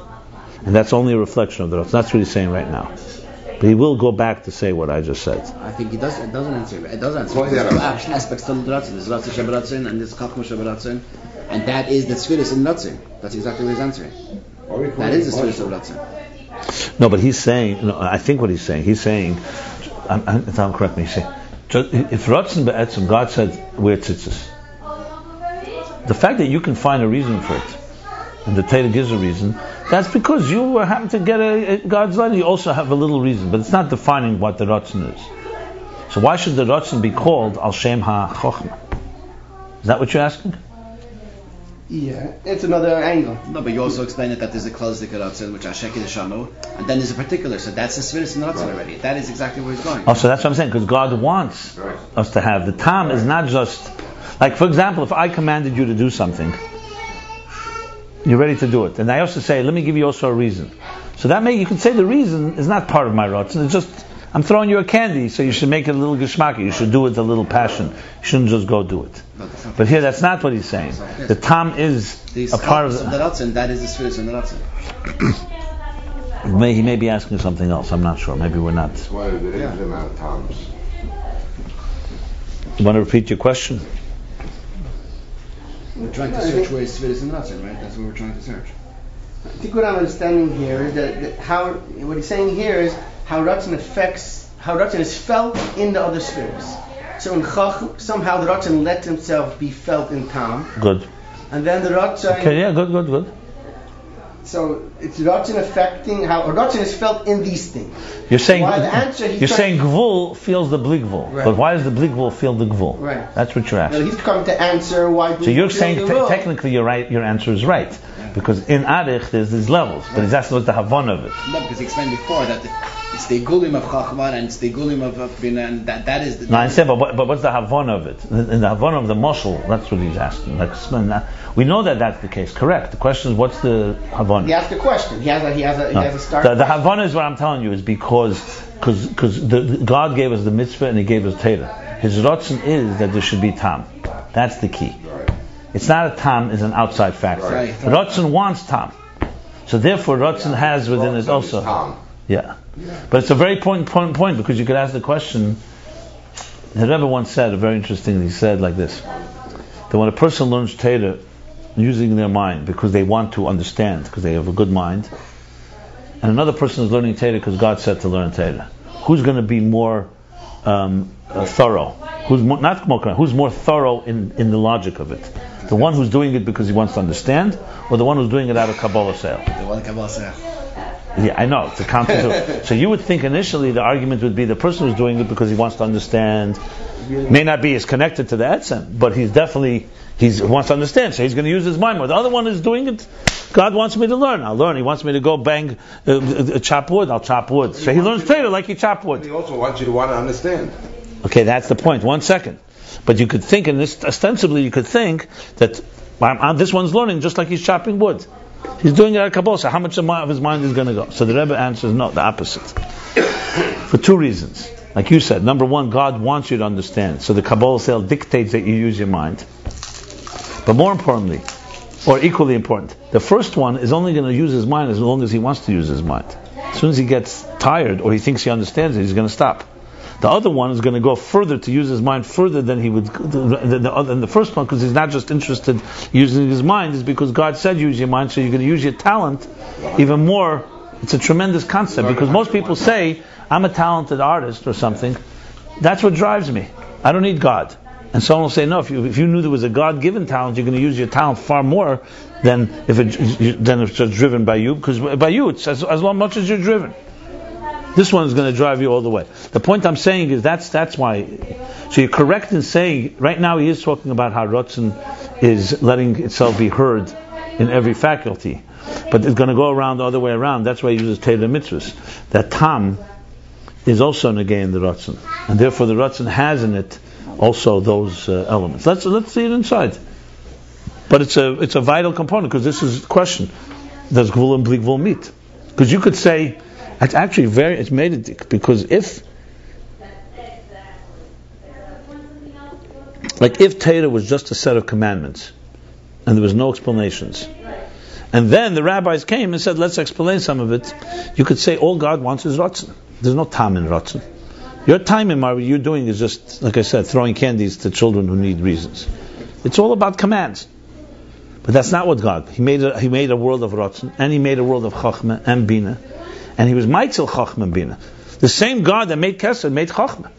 That's what you have to understand. That means the same God that gave us a mitzvah, but because He would desire so, also gave us a Torah to explain that mitzvah. That's a commitment. And yet He also, but 1 second, but it goes the other way around. When He told us to explain the mitzvah, He's saying, when I'm telling you to explain, don't think the explanation is the reason for the mitzvah. It's still my desire. It's still me. But I want me to be understood by you. So you have both elements. That's where Ratzon and Chachma. It's actually it's unbelievable concept.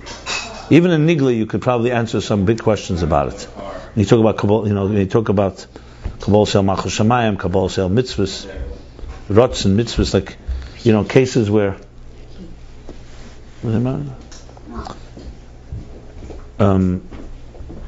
Yeah. That's in every mitzvah like this. Avos Yisrael. Yeah. That's the point. Running to shul. I'm asking myself, no. why you love your friend? Because she's a nice person. Here. I'm telling you. Nice person, one day she will decide that her friend is not a nice person, so won't love her. But if you do it because Hashem told you... It's down the block, the car, halfway down. On this block? On this side. Okay. Yeah, this is very, very fascinating. Because this is where it all meets. It's unbelievable. We do it because Hashem told us, eat that steak or get nourishment or And this is the beauty, by the way, if you really want to appreciate, this is what he's going to say later, that in the Eir HaBlikvul, Shir Atzmei B'Keach HaGvul. In the Eir HaBlikvul, in the Ratzon, that is the parchment, that's where he estimated and allocated Gvul. So Blikvul. So therefore, in other words, that's unbelievable. When you say he estimated and allocated, the time of mitzvahs? Well, in this case, it would be time Chachma Bina, yeah. Except as it relates to the structure. Time and the structure, yeah. So durch Eires mit Theorien kann man zugehen mehr zu Achtes. Then what? English. Eires Pshutim, jemand ist da, zwei Hebra arbeiten da. You're not agreeing, speak English. No, it's English, it's not English. He's asking whether they're saying that the two opinions, whether the energies themselves, the immanent energy, does it have spheres in it, or does it not have shape and form? So here he's saying that based on the opinion explaining in this Maimarim here, that in this discourse, that it does have, you get closer to the source because it's according to Eres Pshutim, the focus on understanding would not. Chassidus Chabad is Eres Mitzvah, where the others would say that you can connect through the Amunah and Atzadik. Exactly right. Yeah, you need to learn on reasons, but but reason is not as rooted in the core. Yes, you could say that. That is a good way to put it. That's very interesting. So in other words, Hamshech Ayin Beis, the shit of Eres Mitzvah is the ultimate Chabad. That there's Chabad in the Eres, and that itself was envisioned by the Blikvul. Whereas according to the opinion that the air does not have spheres, so then the spheres are all created on the container level. So yes, the Tam and all that is not that. Yeah, that's interesting. But nevertheless he used Eres Pshutim as an example for what? For Eir HaBlikvul. For Eir HaBlikvul to say that it's beyond. Beyond. No, Eres Pshutim is good for the Blikvul, but not for the good for the Eir HaGvul. Eir HaGvul has to be Eir HaGvul. That's very good, yeah. That's good. The mile of Gvul is because it's connecting to us. Otherwise you don't need it. In the structure. Well, otherwise, if there was no us, there'd be nothing to talk about. So it's not just an incidental thing, the us. So we go like this. Aval Oros Haratzon Babachin is Tam L'Ratzon, Ukamei HaTeira Shu Pirush Bir HaMitzvahs. See why I'm learning it again? Because we learned it, but the real understanding of it. I know you were happy we finished the chapter, but honestly, the Havana is what we're talking now is the Havana. Now this makes much more sense. So like the Teira, which is a Pirush explanation and Bir of the mitzvahs, the mitzvahs ain't Ratzon Elyon. The Teira Babachin is Tam Bir Ala Ratzon. By the Zay Yesh is Chalkus Baratzon Kamei Kalzo Chamudish Yesh Chiluki B'mitzvahs Mitzad Tam. So we have here this paradox. On one hand, it's God's will. On the other hand, in the Torah, this is because there's reasons cause kalas and chamuras. If there was no mitzvahs, if mitzvahs had no reasons, you couldn't distinguish between a lenient mitzvah and a harsh mitzvah. Based on what would you distinguish? God says here, I want you to put on tzitzis, and I want you not to bow to Avodah Zarah, and there's no reason. Well, you wouldn't necessarily say one is kala, one is chamura. Well, based on what? It's like God telling you, I want you to chop down a tree, and I want you to pick up a stone. It's complete equalization. But He didn't do it that way.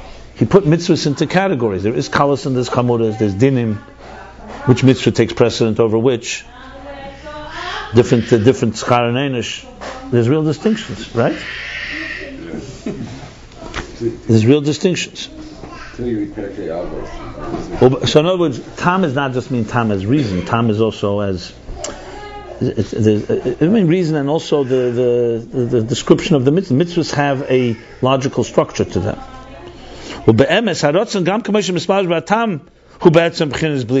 Like you said before, the ratzon, even as a manifest in a reason, is fundamentally bligvul. Shari ein tam sibel sibes harotzon.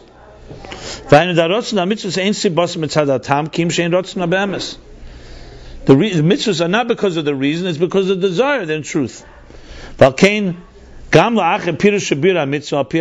why even after Torah gives you an explanation, an interpretation, an explanation, when he does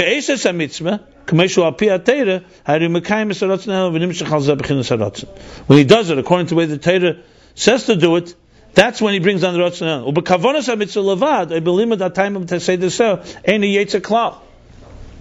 So that's the proof. If the reason would be the cause, so then if a person knows the reason, you could say he should be yetzer the mitzvah. It's not enough, because there's an action that's wanted here. It's not driven by the reason.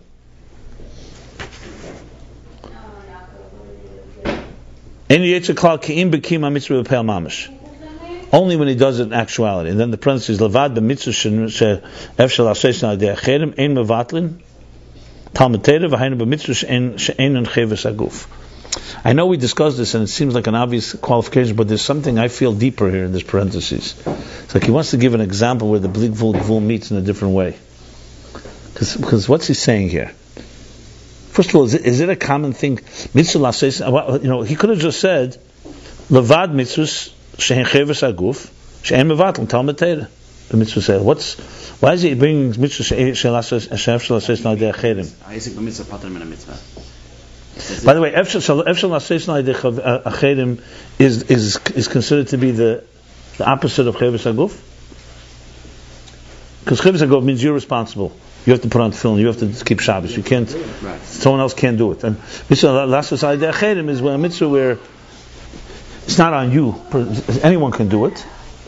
So you're doing something more important. You don't have to end up doing it. In other words, there is a kal and chamura here too. No, cheves aguf sounds to me much more. That's the inyan that you have to do it no matter what the reasons are. A mitzvah that others can do, you don't have to do the mitzvah. Someone else is doing the mitzvah. Right, that's his saying. Yeah, that's what he's trying to say. How does that help us? So the Torah is enough. Okay, but that's an exception. It's not the kavanah is enough. Talmud Torah is a ma'aser. It's not the kavanah. It's true. That's also a mitzvah. You're right. It's a mitzvah. Mitzvah Talmud Torah. No, but mitzvah Talmud Torah is not deicha cheves aguf. Right. Yeah, fine. Not because the kavanah of mitzvah is good. No, your good point. Your point is well taken. You're correct. One second. But I'm asking, what does he want to say in this? Okay, just wants to make the point. Fine. But cheves aguf for sure, you see the need for the action because that's the Ratzon Elyon. I'll tell you what you could say. That's why he gave it when Torah says that you're not mevatel Talmud Torah because there's a mitzvah someone else can do it, that itself is also Ratzon Aliyah. Right. That's also Ratzon. Right. That's what he wants. That's why you give him the keys to the car. Okay. Yeah. Okay, fine. No, he said that you are not Yaitze Kiyim B'Kiyim a mitzvah. So he said sometimes you are not Mekayim the mitzvah. That mitzvah. Because the Torah is giving, like you said, Ratzon Aliyah, you should Mekayim this mitzvah. Yeah, okay. But bottom line is... Mekayim the mitzvah of getting it done against somebody else to do it. In that case, getting it done. It's still a mitzvah there. Just not that mitzvah. Yeah. Okay, so bottom line is... So he continues. This is very good. Okay, fine. And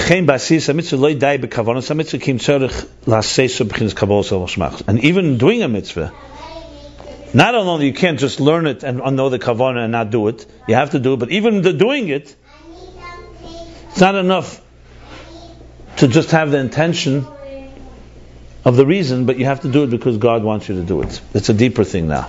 Not, in other words, a deeper gvul and blik gvul meets. You know what it is? Not just that the blik gvul of Ratzon informs the tam. One second. Informs the tam, informs the gvul. One second. Let me just say this out because I thought it was a great addition that he's adding here. Not only that the Ratzon informs the gvul. So even when you have a tam, you have to do it because that's the Ratzon. But even when you're doing it and you have the Ratzon, and even though you know the reason, even then you have to be saturated with the blik gvul. The kavanah also has to be saturated. That's part of the tam. So it's even your reason. That's part of the tam. You see how much it's connecting it? In other words, right, exactly. So not only can you act, and you could say, okay, my kavanah will be the reason, even your kavanah has to also be saturated, even your tam has to be saturated, and know that it's really for a higher purpose. Otherwise it's your tam, this is yeah, but you could argue the action, I'm giving my action to the blik gvul, and my tam I want to keep for me. Basically, it's even your seichel has to become basically subjugated. Very nice. Because of Masinai. Exactly. Yeah. Excellent. There's the addition here. You're connecting to the inner core of the Ratzon, which is not the Ratzon where it's halak and timing. You're connecting to the Ratzon the way it is just Ratzon, pure Ratzon. Yeah, I understand, but he wants to say that even in the world of, even when you're doing it already, and you have Ratzon, she could say, but I want tam for me.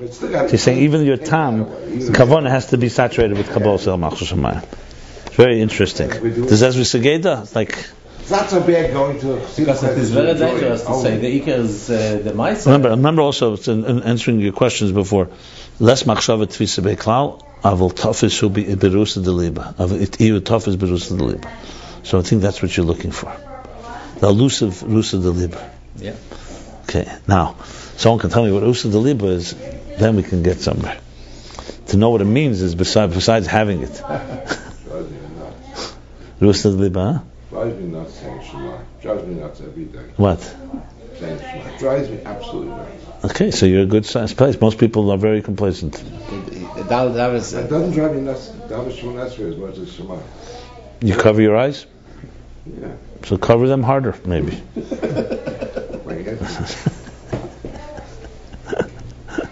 Maybe you got to put on those like real blinders, like we cover our eyes not to see the outside world, shouldn't distract us. Zayin Ruchis, Zayin the Kiyim and Aretz, and the Dal Ruchis Elam. But also sometimes you cover your eyes not to see yourself. That's the real thing. So if you didn't see yourself, you wouldn't be bothered so much. I picture my father. Huh? It's the only little glimpse I get if I picture my father. Okay, fine. I envy you. I envy you. Here's a Jew that's bothered when he says Krishma. Okay, so there's something to be envied, trust me. Except when Krishma will meet and you know what story? Chanya Marazov, who's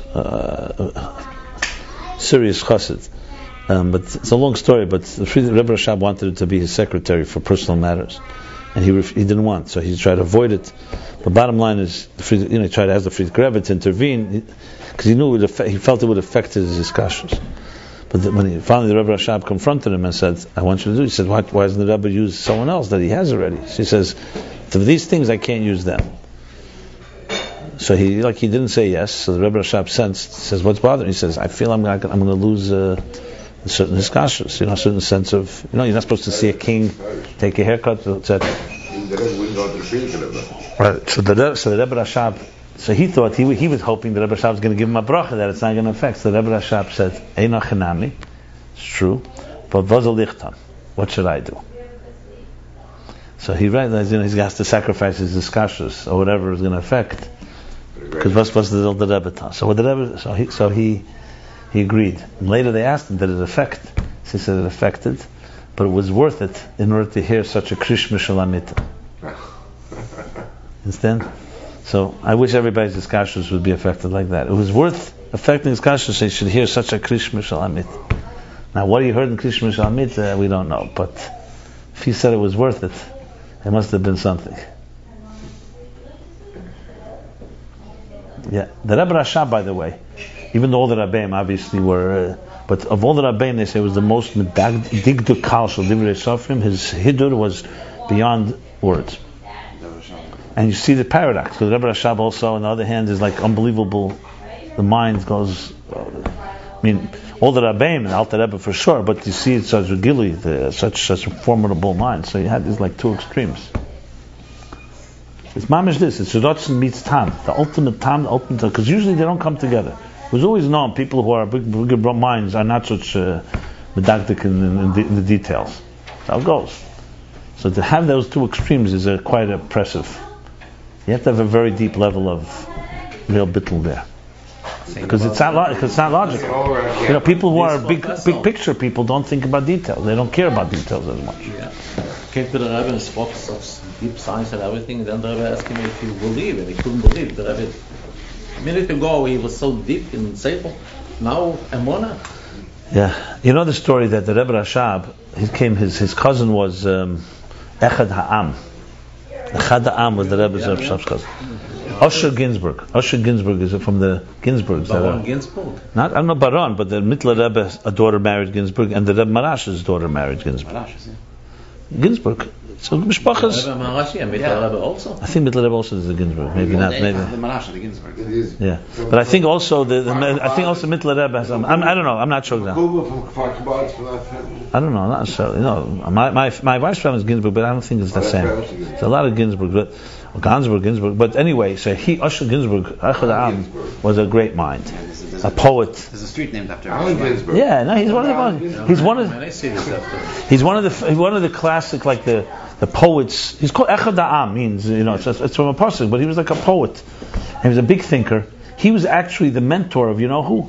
Of what's his name? Martin Buber. Martin Buber's teacher was Echad Ha'am. Echad Ha'am was a Zionist, but he was a big maskil. He was a spiritual Zionist. He did not agree with Ben Gurion. He didn't believe in the agricultural Zionism. He thought that you need not religious, spiritual. He believed that Israel is about spirituality, and if you don't have spirituality, you lose the soul. Not mitzvahs, not Torah, but spirituality. He was a soulful guy. Soul without God, basically. And they were no soul, no God, and only agriculture. Socialism, basically. They were socialists. So interesting. He met the Rebbe Rashab once, and afterwards, this is a Ma'aser Shahai. It's unbelievable. Is it their cousins? They were cousins because of the Rebbe Marash. His son was.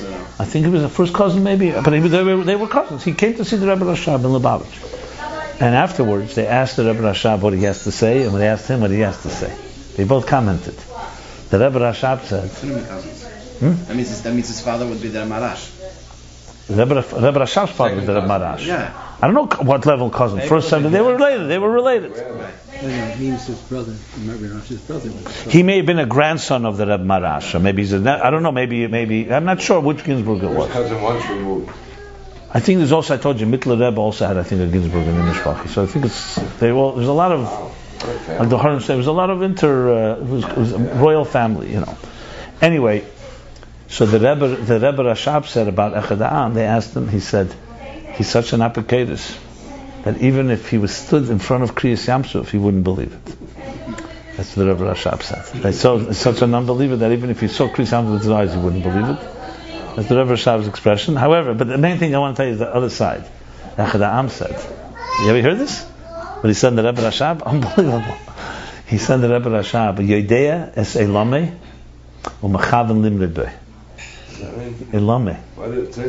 There's an expression on Amalek that Yodea es Rebbeinu. He knows his teacher, master, and he intentionally mutineers, intentionally rebels, which is one of the worst sins. Because if you don't know God, no. Once you listen, you say you don't listen to the end of a sentence. How much are you missing in your life? No, it was not the end. Listen. So there's an expression like that. He used the expression the other way around. And the Rebbe Rashab knows his world, and he intentionally rebels against it. And in other words, he's not detached. It's not like he doesn't know what's going on. He's living in heaven. He knows what's going on, and he intentionally. It's unbelievable. Medidikavat, huh? That's a bum. Yeah. He lost his Amalek status already. He's not a Amalek, but it's an interesting expression. I thought it was amazing because he recognized that Rebbe Rashab knew what's happening. It's not like sometimes you say, okay, he lives in his things, he doesn't know what's going on. It's already a tshuva. Fine. Now they're all in the Ilm Emes, so everything is pure there. The problems are down here, not there. I'm not worried about the heavenly worlds. So anyway, this is an interesting mix. So let's just do this. Let's finish this. Okay. So even when you're doing the mitzvah, you have to also, even when you're action, rotzen, even in the time while you're doing it, you also need to be. So here we have bli gvul in the gvul, and the gvul has to have the bli gvul in there too. Wow. Exactly.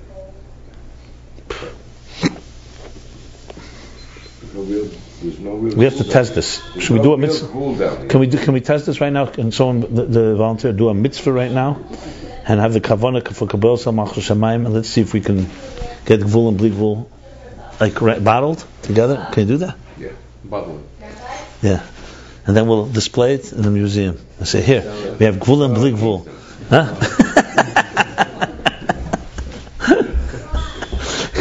Here we go, bottled gvul and bli gvul. It's all in one. That's good. I like that.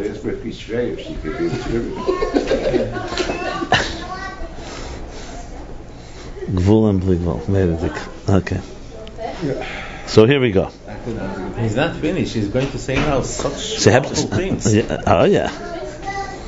The Kabbalah also mitzad harotzen behind the gam kamay shaba mitzvah b'chinas tam l'rotzen b'kol magmar b'chinas rotzen be'emes. So even though it came into a tam v'rotzen, nevertheless it's really truly rotzen. V'hayna mishum the ima yesha masagas harotzen. Even though he understands it, makom ein harotzen nitvas b'zeh. The rotzen is not nitvas there. So don't ever think you're disconnected from the bli gvul, and don't ever think, oh, you know what, I did it, and now I can go back to take care of my own needs. Liyah is b'chinas seichel b'tam. He's not nitfis. He's not contained by that. Ki im hu b'chinas rotzen be'emes. He's true rotzen. In other words, even as the rotzen enters the spheres, it still retains its rotzen. And that's why, because of the rotzen in the mitzvahs, there's really no kalas chamuras. So you have both. It's a paradox. On one hand, there's kalas chamuras because they created tam chachma, but from the rotzen's point of view, you don't see kalas chamuras. And that's why it also affects us. It's not just theoretical. You too should not be sitting and weighing the mitzvahs, which is lenient, which is strong, even though you know that from the level of time there is a difference. You still have to be saturated with the element that's the rotzen that's beyond it. Pirkei Avos, the question is asked by everybody. How could you say El Tei Shekel, don't weigh, when then you say Kalas Chamuras? So clearly there is a. Yeah. But the real explanation is here. By the way, this Kalas Chamuras was brought at first end of the first Maimer. He talks about the difference in Torah and mitzvahs exactly like this. Remember, he said Torah is different for every person based on the level where you are. Like workers study a chapter a day, chapter at night, and everybody else. And mitzvahs is an equalizer. All mitzvahs. He spoke about these ideas. He's summing it up now.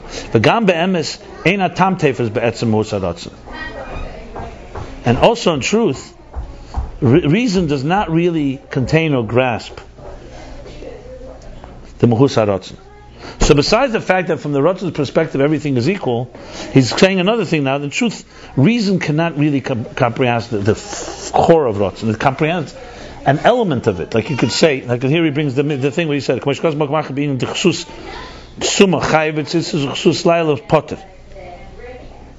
So the garment of a blind person, tzitzis needs to be isim, I say. The point of the mitzvah is to see it. Yet it says that even a blind person wearing a garment also should wear tzitzis. You can't see it. But by night, which you can't see by night, because there's no light. Potter, is it because no light or because you're asleep? Because the Ureisa you cannot see. So even if you're awake, not because you're asleep. Okay. Potter. The mitzvah tam yichel lemitam lehepach, because of the reason you can say the other way around. You could argue, you can make a case the other way around. That the simple cannot see. Right. So why should you have it? So we see that's the ratzon. So even reason at the end of the day doesn't really get to the core of the desire. And same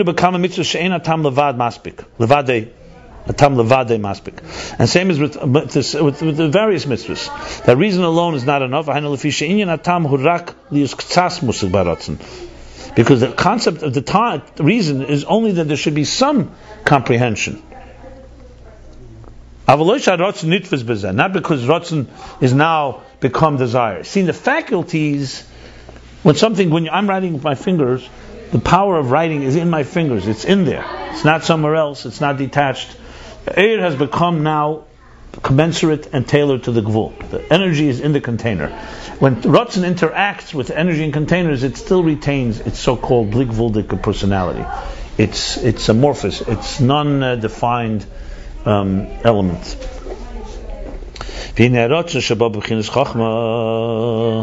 Now he's going back now to Kesed, and he's going to explain how there's Sfilis in Kesed.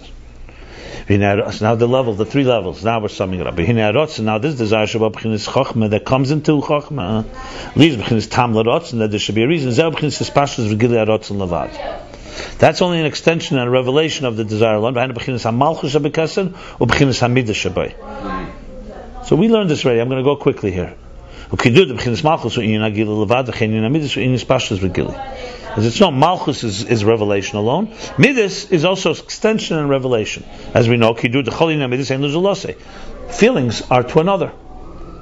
Attraction, repulsion from another. That's the difference between Meichen and Midas, mind and emotions. The Meichen, the intelligence, is the emotions are to another, not to yourself alone. Now Kesed too has these levels. Its extension and gili, like he just said, is midis or malchus. Midis is the ispashtus, malchus is the gili. This is ratzon gali. So now the desire, Kesed, remember, is ratzon. The desire has now manifested itself in some type of explanation. We're not talking about chokhmah, by the way, of Atzilus. We're not talking about chokhmah. We're talking about midis and malchus in Kesed. In ratzon, there's an element that we can understand. That's what he's talking here, just for the record. And that's related to Chachma. It's like... No, but it's not the same thing. This is in the desire. There's a reason. It's related to Chachma. It's correct, but it's not Chachma. There's Chachma when you're just doing it for a reason. There's nothing else. There's no desire involved. No, you're saying the Chachma is out. Just like Midah, it's out of you. Chachma, and that level is considered out of the Ratz. Chachma is already explanation from the side. Yeah. So I wouldn't use Chachma here. It's true. You have to use Midas and Malchus. Yeah, doesn't use Chachma. Right. Use Midas and Malchus. We have a stated reason, and not even. But he's going to go to a reason. He's going to go to Chachma in a minute. Chachma Stima. Yeah, I know, but why does it? Well, he's skipping a little. Let me spell it out. The Gimulation is let me spell it out there like this. We have our 10 faculties. Fine. We have our 10 faculties. And those are functioning. They start with wisdom, they go through emotions, and so on. Fine, good. Then we have desire. The Rebbe Rashab is relying that we're filling in some gaps here. It's true. He's jumping a bit, but the jumping makes sense. I'll fill in the gap. It's not that difficult. So now we're talking about how the desire interacts with these faculties. So when you break it down further, for example, when a person sits and learns Torah and learning it with Chachma, they're learning Chachma Gluya. They're using their mind to understand the Torah. The reason they're doing it, there's because there's a mitzvah, there's a ratzon that says, I want you to learn Torah, and I want you to learn Torah with its reasons. But now let's go to a mitzvah itself. The mitzvah is ratzon. Not learning Torah. We're talking about a mitzvah. Learning Torah is also a mitzvah, but let's take a mitzvah that's not learning Torah. Mitzvah of tzitzis, since he brought tzitzis. So now the ratzon is the dam. Now we're talking the keser. We're not talking Chachma and Atzilus is learning Torah. Bina, maybe Chesed is doing tzedakah. But I'm talking about as it manifests in your midas, your feelings of kindness to someone else. But now we're talking about the desire. God gave you a mitzvah to do tzedakah, or God said a mitzvah of wearing tzitzis, or a mitzvah of learning Torah. You could even say that. From the mitzvah point of view, we have two pieces here. We have the ratzon, and then there's also a reason. So I'm not talking about you now involved in understanding the reason. We're talking about in the ratzon. There's also chachma, midas, and malchus. So the midas and malchus of chachma, what he just said, is its expression. That's called ratzon gali. So ratzon now is manifesting itself in a specific way. Now he's going to move up. He's going to say now there's chachma inside the ratzon, chachma inside the mitzvah. So we're not talking about now how the spheres are functioning. We're talking about how in the desire for the meaning God's desire for a mitzvah includes a bunch of elements. He wants a mitzvah to have certain elements. Its core is going to be just desire, but it also has other expressions. That's what he's. That's going to be the tam kamus. What do you think? Just right in the middle. When you're not in shabbat, it's chachma. Leaves going to tam the ratzon. Zelda can is special. Going to levad. Then because a malchus shabbat. There's a midas shabbat. Yeah. What is that? In the ratzon, connecting chachma and malchus. That was exactly my question. Very simple. I just explained it. I didn't understand from your answer though. Like this.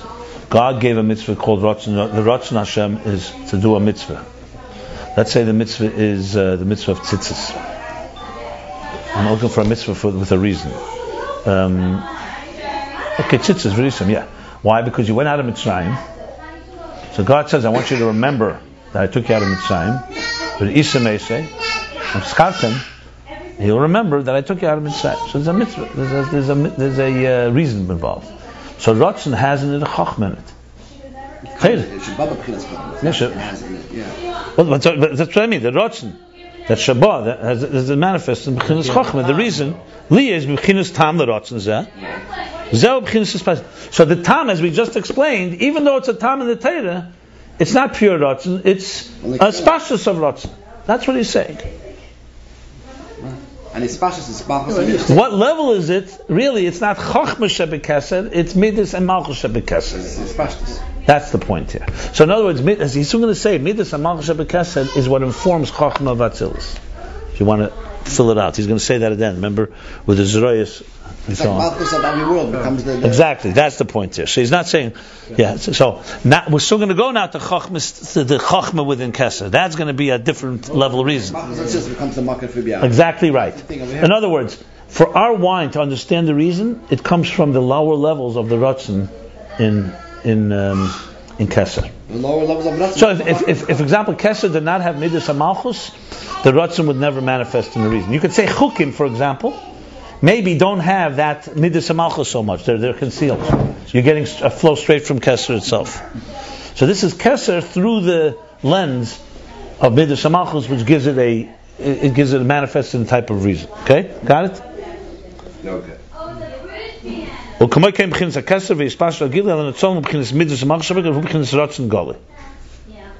The level is called ratzon gali. Now comes Omnam Yidush Yesh Bechinas Chachma Shebekesa and Nikra Chachmas Tema. Now in Chesed itself there's also Chachma, but this Chachma is now hidden Chachma. Shezeh Bechinas Tam Kamas L'Ratzon. That's not the reason we are aware of in the Torah. This is a reason that God has, but it's a reason. The Bechinas Chachmas Tema has L'Mayla Min HaChachma. Hidden Chachma is higher than Chachma, meaning Chachma Gluya. V'atam L'Gabe Chachma HaGluya.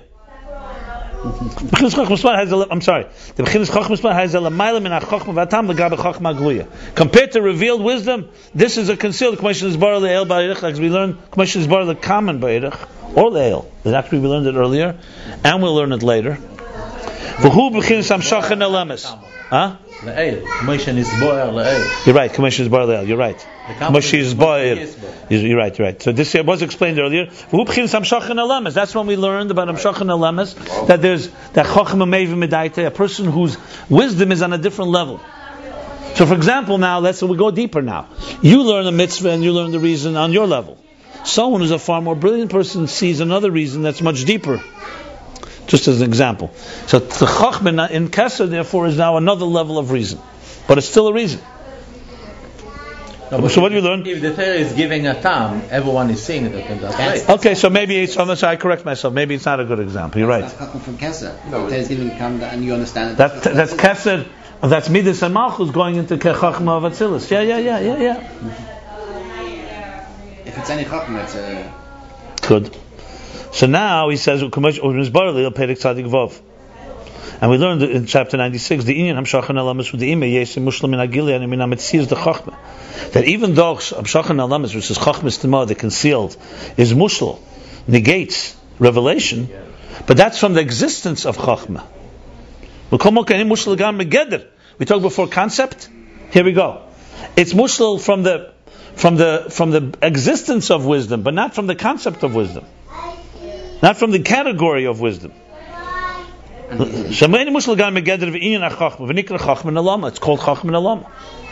So we're not talking about something that's completely beyond. It's just a different dimension of wisdom. But so here we have an example. This is more conceptual wisdom, or you can say the unconscious concept on the unconscious level.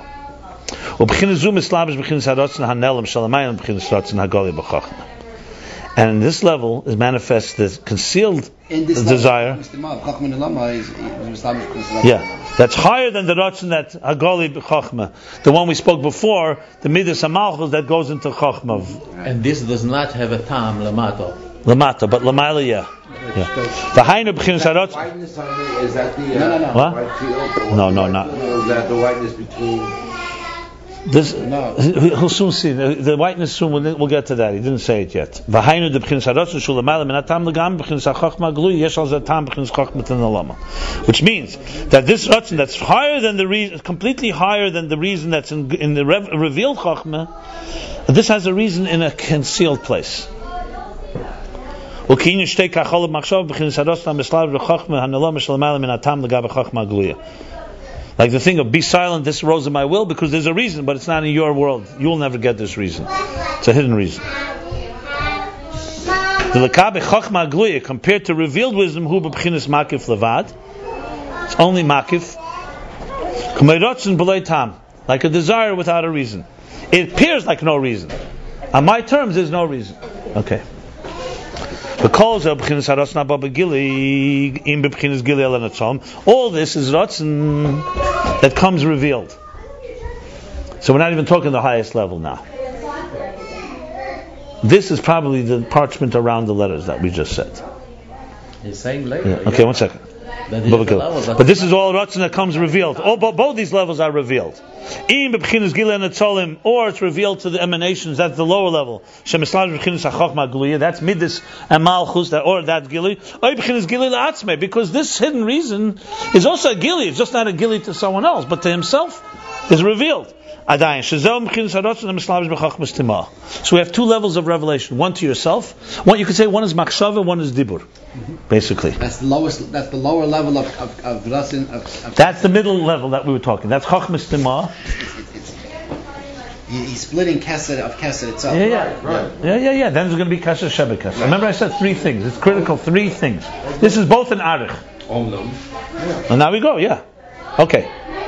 So this is very relevant because earlier we also learned that there's the revelation to yourself and there's the revelation to others. Right. And there was a level, if you remember, Baruch Hu was already, he feels it himself. Before Hu, Baruch Sha'amar was he does, even him in himself he hasn't yet. Just like I said before, a person could have chesed, but you haven't yet even it hasn't arisen in you the will to have chesed. And then comes how you actually do chesed to another. So there's 3 levels. Now comes the 3rd level. However, the level of Ratzon Hanel Magam is completely concealed even from you. That doesn't come any gil. This is because now we're talking pshittas harotzen. We're talking about the white parchment completely, not around the letters. It's not connecting it all to the letters, which means to reasons.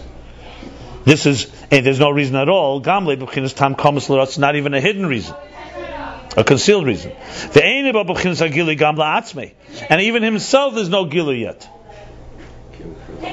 Kim hu b'chinas rotzen elam levad, it's completely concealed rotzen. So there is a tam there. I don't know if you. No, there's no tam. Like cloud. No. You cannot even call it a tam, but there is a rotzen. So what's a rotzen and tam are not the same, synonymous. And so rotzen is having a tam, but it's not called a tam. But what you're saying is not what he's saying. So just for the record, you can say what you want, but it's not what the Rebbe Rashab is saying. So why is the rotzen there? Who says this to be a why? We go back. You keep determining everything has a why. Okay. And I'll say even more. There's not even a rotzen there. He's saying he's not even aware of it himself. So it's not even a rotzen. No, he said complete concealed. So how do you say it's on the white sheet? But then we go continue, and then he says also rotzen nelam is calling. Legamri. Use all the words. It's a rotzen nelam levad, meaning even you yourself don't know you have it. Which means even in the divine source here, rotzen has not yet taken on any shape and form. So that's before the white. No, this is the white. I mean, this is the concept of the white. What do you mean? This is atik. This is atik. This is atik. Why is this? Yeah, before the white. This is etzem ha'er. Yeah. Fine. So what's the problem? Well, I called it the concept of white. Why is this case in Okay, no, fine. And then the white inside. Yeah, that's correct. Yes. Correct. It is an arich. Not atik. Right. So we keep saying that, right? Yes. No. Okay. Yeah. Because gilui, even to yourself, that's already behirus. That's what he means by behirus. Before behirus, etzem ha'er doesn't even have any. You can't call it revelation. It's just outside of the etzem, but you can't call it revelation. Arich is the revelation of atik. We're not talking here separate levels. We said this before. So behirus, as soon as you say behirus, sphirus and ein sof is arich, the higher level of arich. He's going to spell it out now. Is atik, but atik. Now it's atik. Now we're in atik. Yeah. Yes. Right. And this is what it says in Eitz Chaim B'Esses Spheres the Gulim, that there's 10 spheres in the Gulim. He doesn't mean there's 10 actual spheres in the Er Makif, in Rotzen. Because it's Ein Sof, it's endless without any limits. And even the spheres there, like we learned earlier, that the Ein Kates the spheres, there's no end. Commissions Bar Leil. But because there's a revelation and extension of the Rotzen, which is Midas and Malchus of Keser, in spheres, on that, because of that, we call it 10 spheres in Makif. Here he says it clearly. Yeah, because the level of Chachma, that the Rotzen that radiates into Chachma of Atzilus is called the Midas and Malchus of Rotzen. Canal, like we said before, the Yeshim B'chinas Pashas B'Gili, because that's the extension of the revelation. The Gamnei, then it's also known the Ava, Abba Ve'ima, which is in Atzilus Malbishim, are enclosed Zroyas, the arms of Arich Hampen, behind B'chinas Chesed the Gvura the Arich. So it's the Midas of Arich. So in other words, Chachma and Bina of Atzilus are like the garments for the arms, which is the Chesed and Gvura of Arich. Bina the Arich, he wants to bring all the spheres here. Yeah. So he brought Chesed and Gvura. He brought we have a Midas, we have Malchus, now Bina. Bina of Arich nasa Keser Lava. Interesting. So there's another connection. There's a Keser of Chachma and Bina. Within Chachma and Bina, there's also a Keser, besides this general Keser. That comes from Bina of Keser. Therefore, also Rotzen, which is this Eira Ein Sof, this Bligvul, Hamislabish Ba'ava, that manifests in Abba V'Ima, in Atzilus, Nikra Midas. It's called Midas. Not because it actually has Midas, but because it's manifesting in them. And being expressed in them, so therefore it has an element. Because we have a reason in our mind for mitzvah, that means that Keser has in it some semblance of of Svirus. Not that. The reason why Bina becomes Keser is because it can't grasp it. Yeah. So that's why it's like a maki for it. What of all realities? Okay, fine. Bina becomes Keser. Bina becomes Keser. So the midas become Chachma Gluya. The Bina. Right. It stays in maki. Yeah. And the Chachma remains complete concealed. It stays in It never goes down.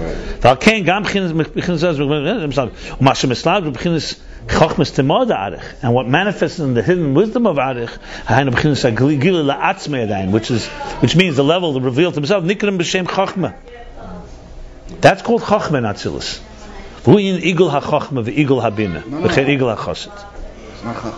Yeah, that's called Chachma. He's saying, why is it called Chachma? How can we say Sfiris in Bligvul? So he answered the Yeshlema that's not the Kavanah that is actually there, is because from there will extend. 1 second. That's why. The concept is called Chachma, but it's not the Chachma Atzilus. Not a Chachma Atzilus. We're not talking Chachma Atzilus, but we're talking about that there's a name of there's 10 spheres. A question is 10 spheres in Kesser. So he said it's called. Since it comes al shem zeh no emrim, because there's an expression, that's why it's called. Now, what about Chachma in Kesser? So he says, because there's a Gilila Atzmei, there's something that's revealed, which is the Tam Kam, is the hidden reason, so that's called Chachma. That's Igul HaChachma. What is Igul? Makif. The Makif of Chachma, meaning that in Makif there's a Chachma. The Igul HaBina, and then there's the Igul HaBina, like you said in the parentheses. That will become Kesser of Abba Vima. And Igul HaChesed is what will become Chachma Gluya, basically. That's what he's saying here. Huh? The kol zeh hurak al shem islapshus levad. This is all not because it itself has spheres, but because it's manifesting in spheres. Because Ratzon is informing reason and informing the lower level. That's why it has within it. V'gam k'moshe mislabish has zeh b'chinas ein seif. But nevertheless, like he said before, even as Ratzon manifests, it still stays in a state of ein seif, the b'chinas pshitas canal, and remains shapeless. So it's still parchment, but it's a parchment that is now surrounding and connecting to letters.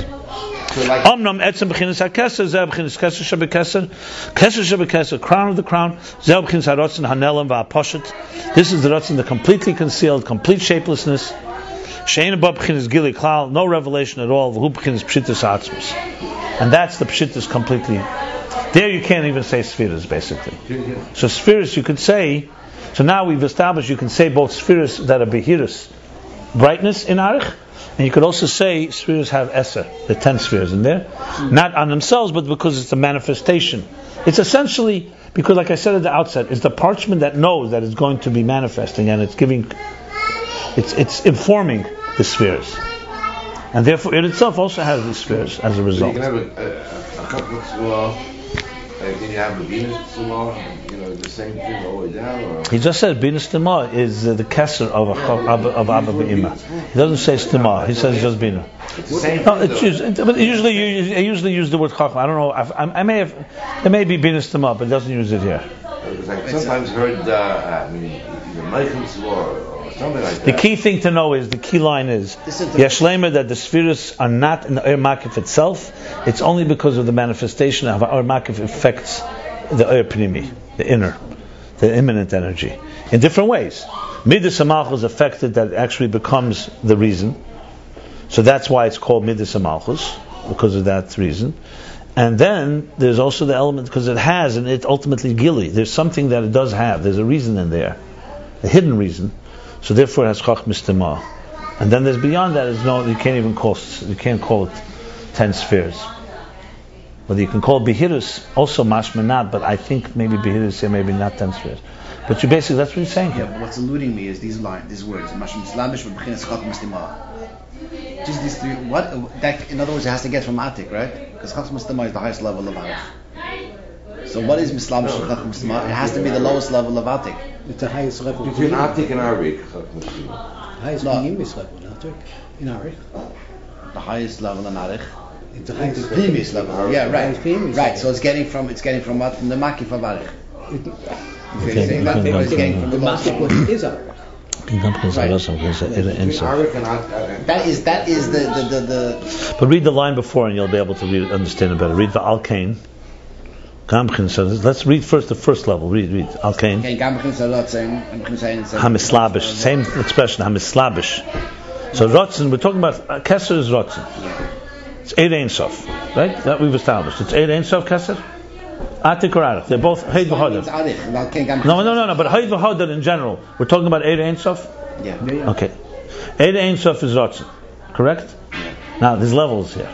So the first level is the Ratzon. That mislabish ba'avah. There's a level of Ratzon that manifests in Ava v'Ima v'Atzilus, right? Atzilus, right. Hold on. One second. Yeah. So there's a level of 8 Ein Sof. Read the parentheses. He's adding a parenthesis. There's a reason he's adding it. Right. He wants to say in 8 Ein Sof there's a level that manifests in Avah. That's called the Midas. That's the Midas. Okay. Now, then continues. Same expression. Masha mislabish. Right. What's mislabish? B'chinas haratzon 8 Ein Sof. B'chinas chachmas tima. What's mislabish? The 8 Ein Sof of Arich, or even Atik. I don't care. It could be Atik. Is mislabish? No, not necessarily. No, it's probably Atik because it's all. What's wrong with that? But etzem ha'er is mislabish and mispashas ha'er. That's Pashat. Yeah, but Hayd v'Hodar levashta. Okay. Hayd manifests in Hodar. So as Hayd or Eir manifests. You have the Ratam. He said. One second. Hayd. You could say Eir Ein Sof, which is the whole Keser, right? Starting from Atik. Etzem ha'er is revealed in Arich. We know that, right? Yeah. It's revealed in Arich. Now, he's saying now it's revealed. A step further, if it's revealed in Tam, in Abavim of Atzilus, that's Midas. So Midas or Machas. Then it's revealed in Chachmas Timah. There's a reason there. The Eir Ein Sof, which is higher than any reason, including Atik, also manifests in Chachmas Timah. Right, so exactly. So that's the next line. Something is the manifest in Chachmas Timah, which is Eir Ein Sof. From Atik. That's the whole discussion here. Yeah, the whole point is Etzem ha'er. The field of energy is where everything starts. Get rid of the mathematics. We have a field of energy. That field of energy is now manifesting in the next level. That's what we're talking about. That manifestation has several ways. There's how it manifests all the way in a conscious reason that we can relate to. There's how it manifests in a hidden reason that only Arich can relate to, or Keser or Chachmas Tamal can relate to. And then there's the way it's Etzem ha'er that doesn't manifest in anything. There's no reason at all. That's Keser Shebekesser. Yeah. So that's what you have to start with the energy. There's an energy flow here that's coming downward, and there's 3 levels in it. The first level is beyond it all. The next level manifests at least in a reason, but it's only to yourself. And then there's one manifests in Atzilus in the conscious level. There's conscious, unconscious, and unconscious. But it's funny because when we talk about Ratzon, sometimes we talk about there's a Ratzon without a reason, and that's also a Gilui. He said we don't know what it is usually, but there's a Ratzon but that reason you just said is Chachmas Tamar. Then there's a level that's even beyond in other words, when there's no reason, he said it can be Begol. If you have a Ratzon that has no reason at all, that's like a Ratzon HaMuchlak. You're talking about us or God now? Ratzon Nela. God. He doesn't use the word Ratzon HaMuchlak, but in a way that's what Ratzon HaMuchlak is. When he said Ratzon the highest level? The highest level? Yeah. He's not revealed, it's not even revealed in himself. Yeah, fine, you want to call it that? Good. Yeah, but he said that's the real Ratzon. No, that's real Ratzon. That's Ratzon Shabbat. But it's not even revealed. In other words, there's no level of wanting something without any reason. He calls it Ratzon Hanelam Lagamri. Yeah. Okay, fine. So, what's your point? I don't know if the word Ratzon, I wouldn't call it pure Ratzon. That's not how I would use it, but fine, you want to use that word. He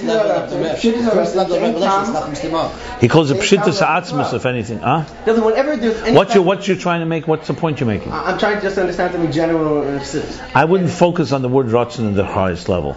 I would focus on God's shapelessness. That's the real power of it. The word Ratzon is not so relevant there. Ratzon's used for a low level. Because I think what I'm trying to say is that sometimes I understood that we have something called Chacham, then we have something called Ratzon that has a reason, then we have something that's Ratzon that's hard at any reason, but you can reveal that.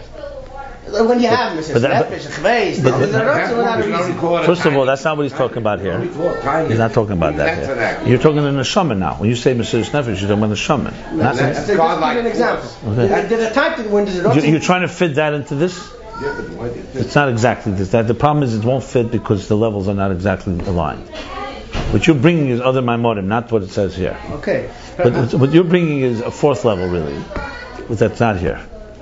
And secondly, you also bring it by a person. It's different. It's in between. In other words, I'm just having a simple thing. Tell him what he's saying, not what you're saying. What he's saying. It's the godliness of a person. At that point, there's no difference. What do you mean? Any type of revelation has to have some type of time. In other words, you can't have a Ratzon. First of all, who said such a thing? I never heard that. Every revelation needs a tam? No, where does it say every revelation needs a tam? I never heard that. Whatever it is. No, that's not what he's saying. A revelation needs a tam? Where does it say such a thing? Revelation does not need a tam. He's saying whenever there's Etzem Me'er is a tam? Huh? Etzem Me'er is a revelation, has no reason. It's not a revelation, it's Etzem Me'er. It's not revealed. Outside of Atzmus, it's already something. What's your point? So tam, what do you mean by tam? Reason? No. Logical reason? Something. Some type of expression. Some type, in other words, you say whenever there's an expression... I'm not sure what you're going to... If you're trying to reconcile it with other Maimorim, you're going to have some challenges. If you're trying to understand what it says here, I'm happy to talk about it. I can't reconcile it because there's more Maimorim that you're not mentioning. There's other Maimorim. A lot of Maimorim that talk about this. There's a whole section earlier where he talks about Ratzon HaMuchot in this regard. What are you trying to... Talk to me simple logic. What are you trying to establish here? I'm trying to understand what Ratzon is. The way I see here... Let's not use the word English. When you by the word Ratzon, what do you mean by Ratzon? Tell me what Ratzon is. Whose will? The Eibishter's will. Okay, you know there's levels before the Eibishter has a will? Are you aware of that? Or you're not? Let's start with that. There's levels that there's no will. Because will itself, we just learned Ein Sof at the beginning of this chapter. They said the Ratzon's already in a level after Oyer. So there's a level that there's no Ratzon, correct? 10 after 9 this morning. Right here. Read in the beginning of chapter Kuf Chaf Hey. Read the words.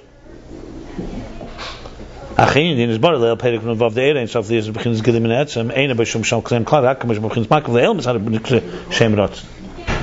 Right. So there you have right away a level that's not yet called Ratzon. Yeah. Now you could wonder what level that is. I would say that's probably Kesher Shebekesser. Even though he didn't spell it out, mamish. It may be even be a higher level.